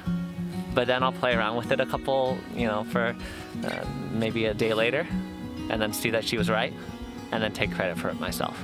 How long have you been married, Daniel? About 2 years now. You got a lot to learn. Yeah, I know. Yeah. I usually, when I'm shooting landscapes, I'll usually use the 2-second timer. That's a tip I'd give to anybody who wants to do landscape photography. Either use a remote release or a 2-second timer. And the reason for that is, I'm guessing you probably don't want camera shake. Exactly. Yeah. Camera shake makes such a big difference in image quality. Oh yeah. And that's something people could apply even to their iPhone photography. That's true. You know, you're right about that. Using the timer on the iPhone really cleans up the pictures a lot. Yeah. Even if it's a static shot of a landscape. Exactly.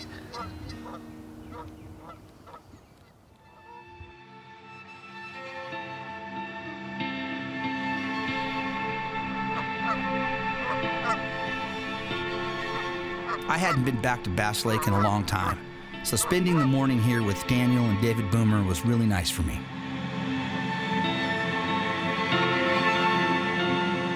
It brought back all those great childhood memories of growing up here and exploring the nearby forests with friends.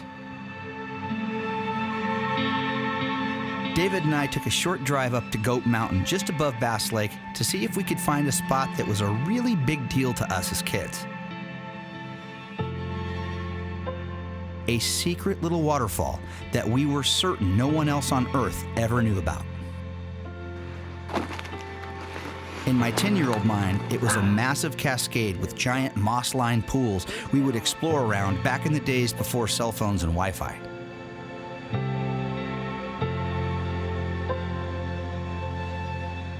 Finding it after 40-plus years was now going to be the challenge, especially after a strong windstorm hit this area recently, knocking trees down everywhere. Closing in on our spot here, the spot I remember playing when I was a kid, the secret waterfall we used to call it. A little bit of water in the creek, which is nice. We wanted to see that. More of a cascade than a waterfall, really. But right in here you can see this is all berries that are kind of matted down. Right now they haven't really popped up from winter. There's the waterfall. There's the cascade. It's actually pretty. It's actually much like I remember it. Yeah, just you never came here with your cousin or anything? I don't think so. We stomped all over here with Eric and Mike and you guys, but I don't recall. Never saw this. Yeah, this is a cool spot. All right, it's a little goopy in here. Dave's making his way up the log. It's kind of tricky in here. It's not an easy hike. There's no trail, and it's kind of wet and slippery right now. It's, what is it, end of February? Yep. It's been raining a little bit, but this is it. This is what I wanted to share with everybody. This little spot was very special to me when I was a kid. We're talking like 8, 9, 10 years old. We used to hike in here, just us kids. We used to run all over these mountains with no parents helicoptering around, worrying about where we were. And this was one of our favorite little spots to hang out.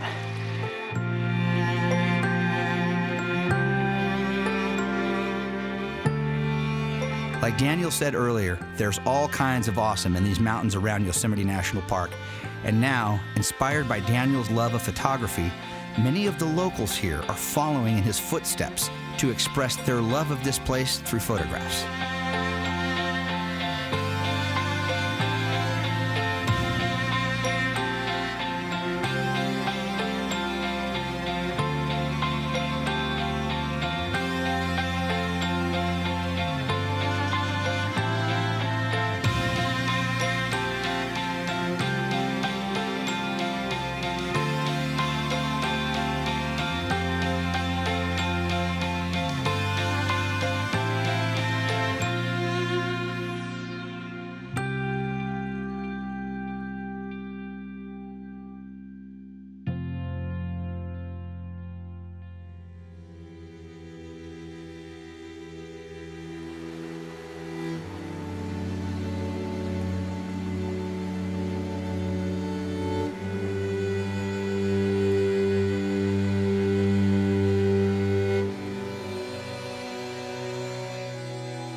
With the sun now backlighting the icy mists of Horsetail Fall as it gently slips over the eastern edge of El Capitan, Daniel and his fellow photographers begin to capture frames of the moment.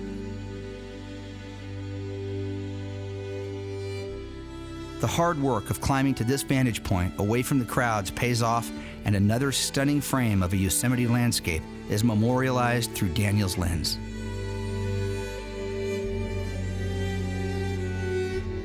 for me, like, okay, it's nice when people say like, oh, beautiful shot, but that's not the motivation. No. I'd rather people go out and see this stuff for themselves, and maybe they take some iPhone photos and upload their iPhone photos, and then everyone's sharing.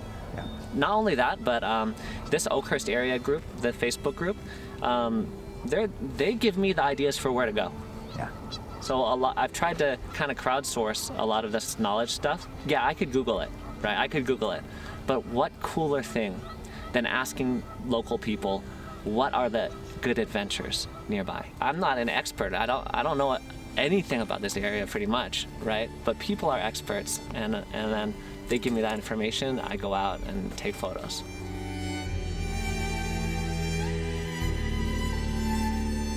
Another day in Yosemite Valley, another chance to grab a frame that might be the one that tops them all.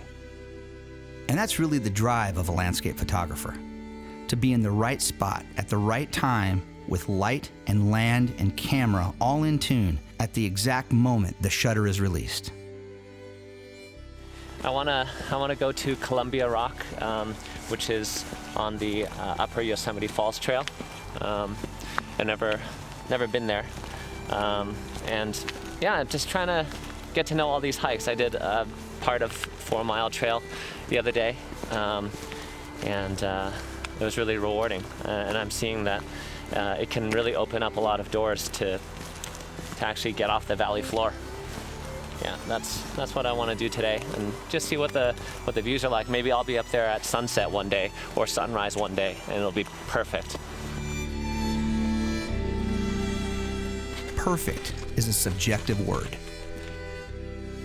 The beauty we each see in the same setting is relative to the places we've traveled to before.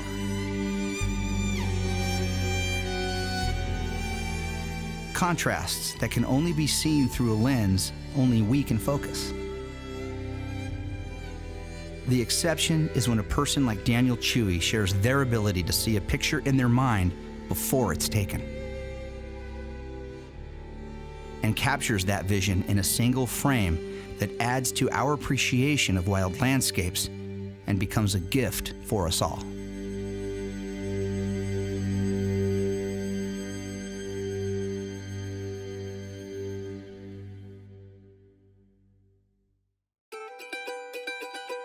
Sometimes traveling close to home can bring the same excitement and wonder of an adventure far away. We are excited about this one because we get to show you one of our favorite places. On this one, we are in our own backyard. This is Eastern Madera County in Central California, and a place near and dear to our hearts. It's probably going to be hiking down, around, and back up, but let's just go a little bit further here. Here, the western slopes of the Sierra Nevada becomes a summertime playground with lush meadows, off the beaten path streams. Took one hit, fish on. Oh, that's a good fish. And my own mountain getaway to escape the grind. Really excited to kind of show off one of the places we love. Up here, I'm able to keep Zach's appetite at bay while setting out to discover new backroad secrets in places I've still never seen. Oh, there's a huge pool down there. Mosquitoes are out. It's also a time to reconnect with an old friend who looks after some really old trees. I see Brenda down here below. She's coming up the trail. A secluded grove of giant sequoias where the crowds are small and the trees are huge. I've never had a guided tour from you. And even though this is a place we've explored since we were kids, yeah, that never gets old. New discoveries can still be made. Brenda, this one is amazing. Clues of this lost grove's past lead to a better understanding of its rich history. Okay, so they cut that one down, they cut this one down, but they left Bullbuck alone. Yes. You have the answer. I do have the answer. And a hike down memory lane connects us to memories of a place where generations have always come. His Werther's butterscotch candy had to hold out for the length of the hike. Yes. Do you have any on you right now? I do not. What? We spend a lot of time traveling around the world, bringing you to incredible destinations through our lenses and beyond.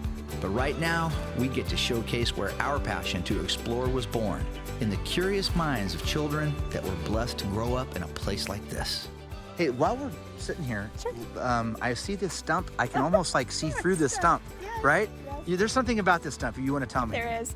So as a child, that was our fort. So you can walk through that. You can walk through that. There's like a window seat. You ready to go? Yeah. Okay, let's. Yeah, we gotta see the fort. Let's go. Okay. Oh, are we going to the Well, fort? right now. Yes, yes. Okay, just don't trip. When you travel, the world becomes a smaller place. When you explore with friends that share a love of photography, destinations come to life. Are you not entertained? We tell the stories of travel with our cameras, capturing images of the most beautiful places on Earth. But every adventure reveals more than what's found in the frame. The people, the food, and the unexpected turns that happen on every journey. Want to go? No, he's going downtown on you. Hang on a second. Brings the full experience of travel into focus.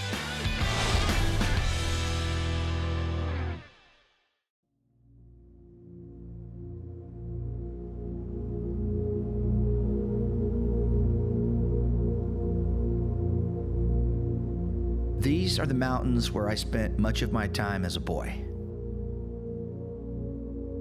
It's where my love of exploring was born, and where I now, in the inevitable transitions of middle age, come home to recharge and reset. These are the mountains of eastern Madera County in Central California, not far from the southern border of Yosemite National Park. It's a place that's been changed in recent years by wildfires, but still holds pockets of green, where the pine trees stretch to the sky, and where an old cabin is a healing place for my family and friends to slow the pace of a busy life.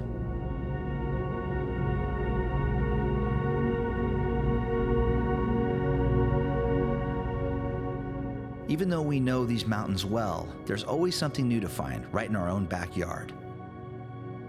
So we've set aside a few days to rediscover our home turf with a fresh set of eyes, to capture the beauty of California's Central Sierra Nevada in camera. We are excited about this one because we get to show you one of our favorite places. We get to travel all over the world, going to cool places and showing them to you, but on this one, we are in our own backyard, and specifically we're in eastern Madera County on a somewhat bumpy road right now. Eastern Madera County in the Sierra National Forest is one of my favorite places on Earth, and we're gonna show off a little bit of it today. Especially during the hot summer. Yeah, like right now, cool off. Zach's right. Down in the valley right now, in the San Joaquin Valley of California, you know, the last couple of days it's been 107, 108. This section of Madera County is known for the Sierra Vista Scenic Byway. It's an amazing loop drive through the heart of the Sierra National Forest we've featured before, and a place recently impacted by the Creek Fire in 2020, one of the largest wildfires in California's history. Today we're exploring one of the many side roads near the byway that lead to hidden gems throughout the forest. This is a place I've never really ventured into before, even though it's ridiculously close to my cabin. After all these years, a new adventure so close to everything I know so well. What's exciting about this is we're sort of exploring new parts of our backyard that Dave hasn't even been here before. Nope, I've been down here. So I'm gonna walk these guys to the edge, and then we're gonna make a plan about how to get into the creek, because it's right now we're gonna be pretty high on an elevated granite dome looking down into it, so we'll go check it out. That's a really pretty little scene right there, just in the middle of all this burn. There's just a little patch of green, a little spring or something right there. There's a little bit of breeze blowing. These trees have just gone through, well, 2 winters and some pretty gnarly winds. So either they're strong enough to withstand for a while, or the heavy winds weaken them and they could go with the lightest of touch. Which way do you want to look at it? I'm kind of a glass half full guy, so I'm gonna pick they're tough enough to withstand. Here, the creek still has some water in it, which is a big deal in California, living under the effects of an extreme drought in midsummer. Yeah. Getting down to Creekside takes a look over the edge, and then a plan that doesn't include falling off of See it. some bolts? Yeah.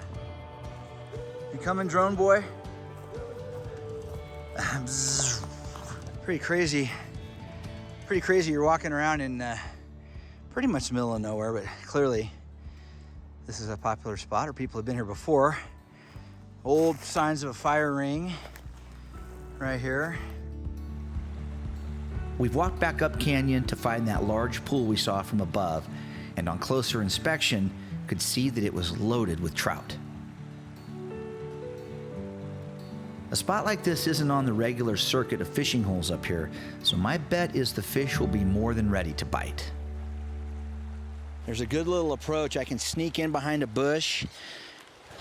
A lot of people don't realize when you're fishing for trout, especially in the Sierra Nevada mountains like this, and then still waters or pools like this, the trout can see you just as good as you can see them, and if they see any movement on the bank, they'll scatter and they'll go into the shadows, or they'll hide to cover, and they're less likely to bite your lure. So I'm gonna sneak. So really, trout fishing like this is half hunt, half fish. It's kind of fun because we're gonna try to go in here nice and slow and low, and at least get 2 or 3 maybe we can get caught before that spooks the rest of them. If we're going to catch a few, it's probably going to happen on the first cast. Took one hit, yep. Fish on.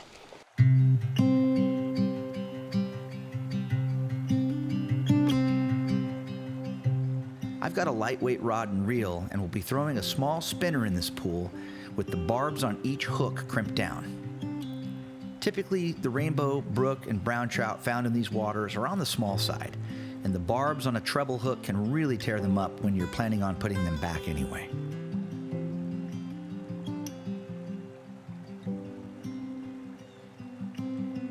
Oh, got one.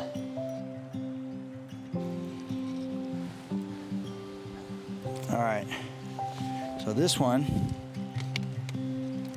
is another little brown, but he hooked it right in the bottom, and I'll be real careful to not knock the slime off of him.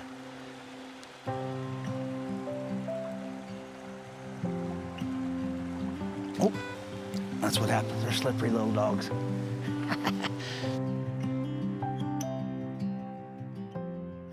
With the sun beginning to set, Dave, Zach, and I decide to investigate some old logging roads we used to frequent in our younger days.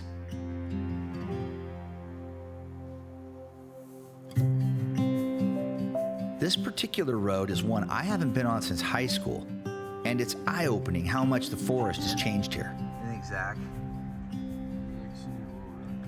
I mean, there's a little slot in there to see through. In the early 90s, the lumber mills in the area were shut down in nearby towns like Oakhurst and North Fork as environmental policies brought an end to logging in the area. Since then, the forest has done a lot of growing up, and with natural lightning-caused fires that would normally clean the thick underbrush and unhealthy trees being put out by modern firefighting, combined with the killing of an industry that did a pretty good job of maintaining forest health on its own, the trees in the Central Sierra grew tall and thick. Too thick, actually, for available groundwater to support them all. The weakened trees, starved for moisture, and as a result unable to make sap, fell victim to a scourge of bark beetles that killed tens of millions of ponderosa and sugar pines across this forest. That chain of events, made worse with a changing climate, is why today these forests erupt into massive wildfires like the creek and railroad fires that blackened hundreds of thousands of acres on either side of this stretch of woods we're exploring tonight. One of my favorite parts about the Sierra Nevada mountains, and specifically the Sierra National Forest up here above Oakhurst and Bass Lake, this is an area that I grew up, so I spent a lot of time here running all over this mountain, but I still love coming back here. And especially in the summer months like this, it's nice and cool up here. We're 15 degrees cooler than down in the valley, down below. But this part of the forest over here wasn't impacted by the creek fire. And you can still see, behind me, you've got all this dead and down stuff laying here everywhere. And this is what really makes the fire danger extreme when we get into the drier season, like August, September. This stuff will start tender dry, that sun beating on it all the time. And unfortunately, this forest is the next one to go. Everything else is burned below on this side, and above on the other side is already torched off. So here we'll enjoy this as long as we can, and hopefully we don't have to see this part of the forest burn too.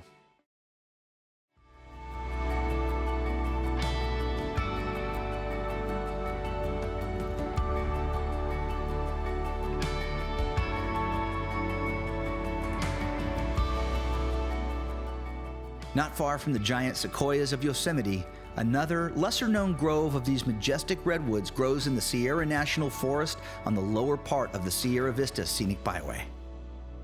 Nelder Grove is a place I've come to for years, to walk beneath and enjoy the giant sequoias here free of the crowds that visit Mariposa Grove just a few miles away.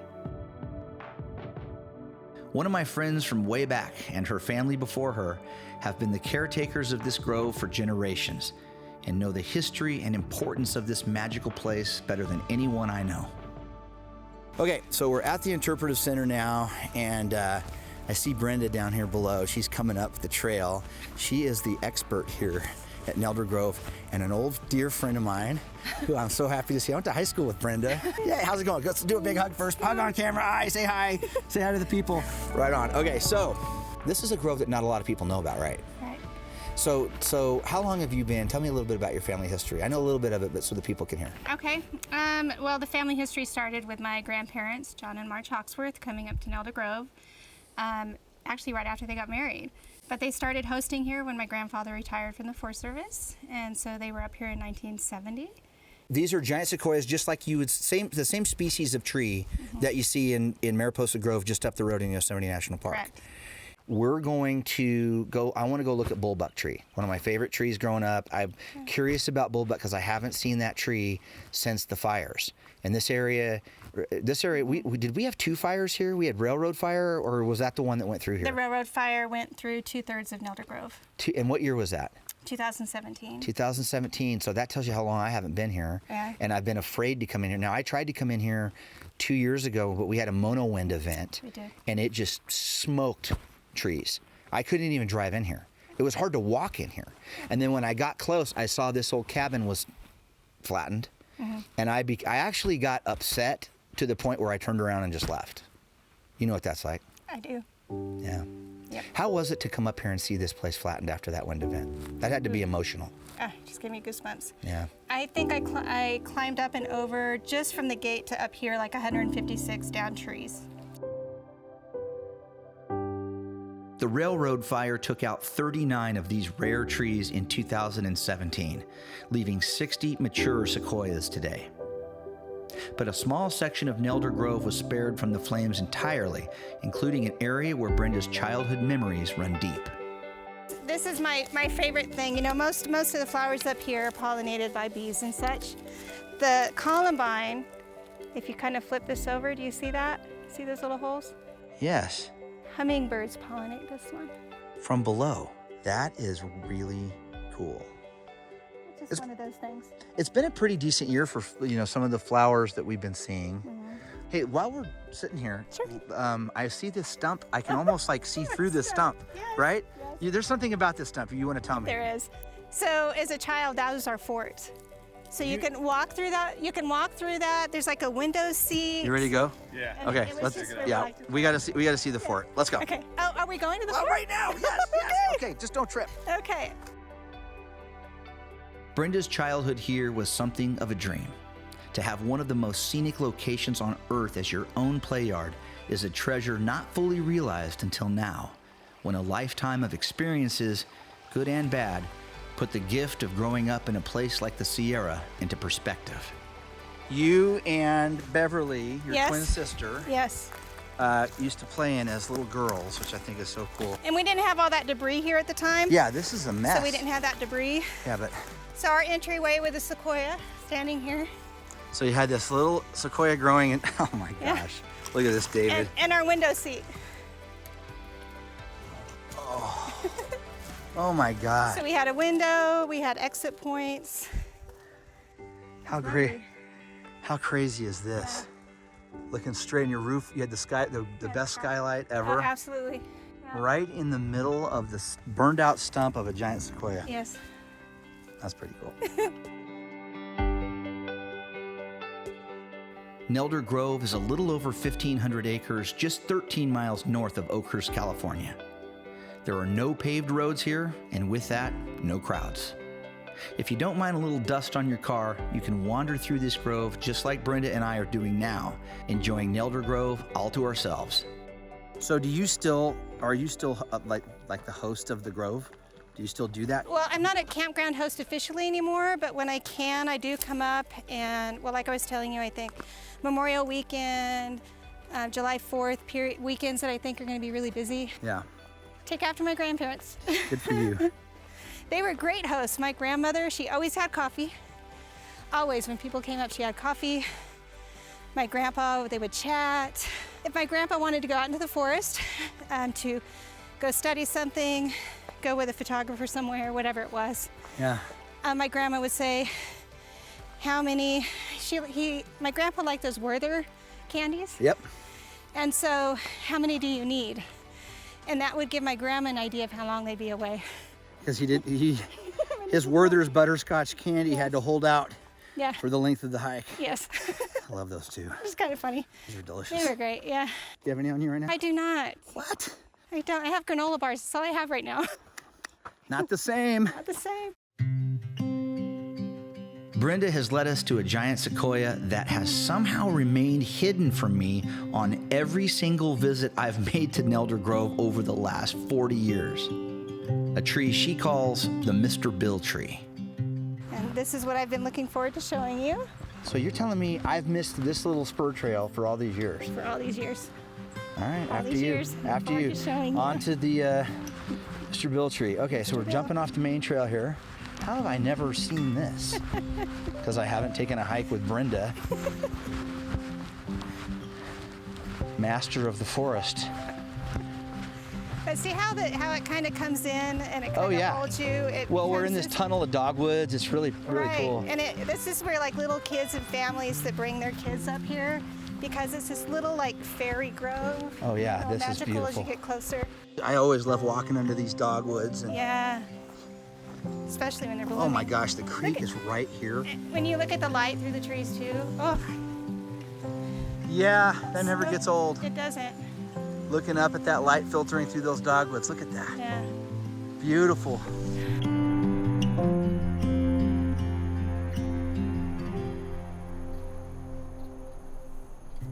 Oh my gosh. What do you think of Mr. Bill? Oh my gosh. Brenda, this one is amazing. And you see his personality, right? He's got like a little face and a mouth. Yeah.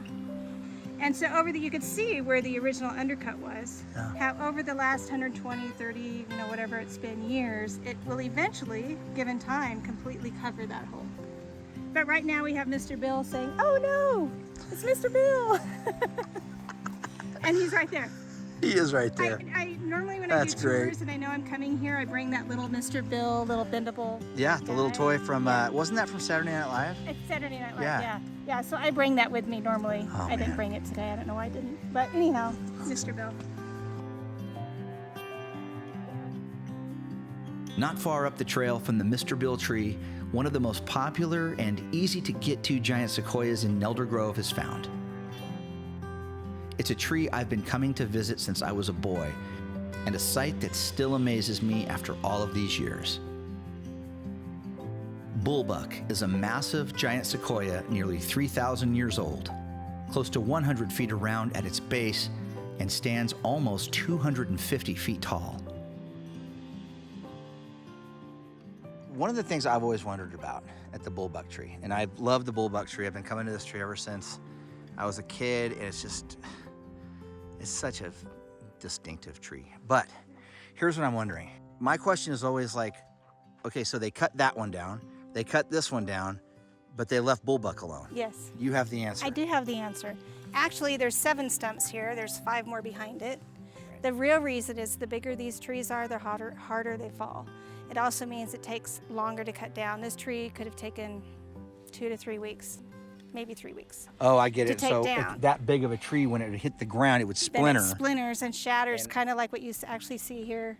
Oh yeah, this old ancient stump, they cut this one down. Now that one, I'm guessing, came from this stump over here. So when this one was cut down, just like we saw before, that's the remnants of the top of the tree, and they took this section in between. Yeah. Wow, that's fast. But this one, too long, it's very heavy, it would break up, it wasn't worth their time. Thankfully, that's why the bullbuck is still here.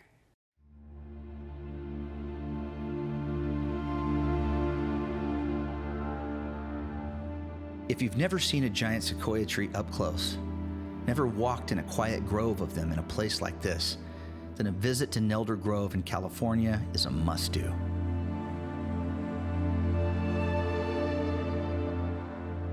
These ancient giants started growing here thousands of years ago and still remain today after so much change and evolution in these mountains. But the changes we've made to how these forests naturally care for themselves and how we've blocked man-made ways to care for these lands as a result have led to conditions on the forest floors of the West that we see today.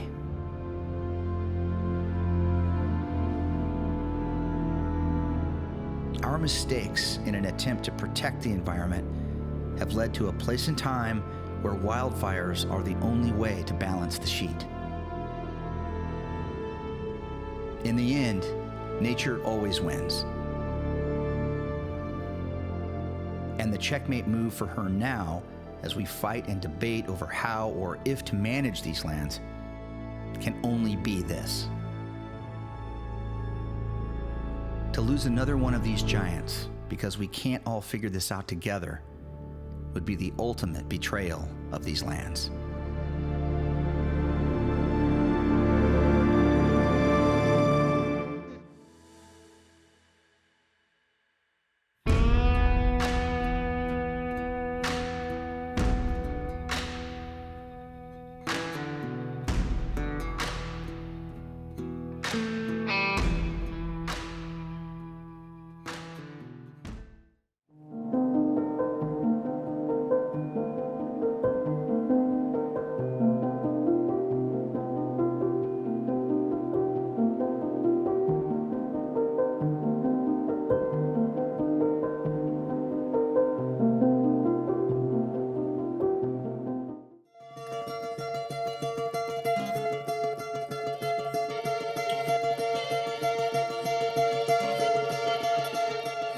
I've changed my mind, I'm not going back. I just don't fit right, and when I do, I feel something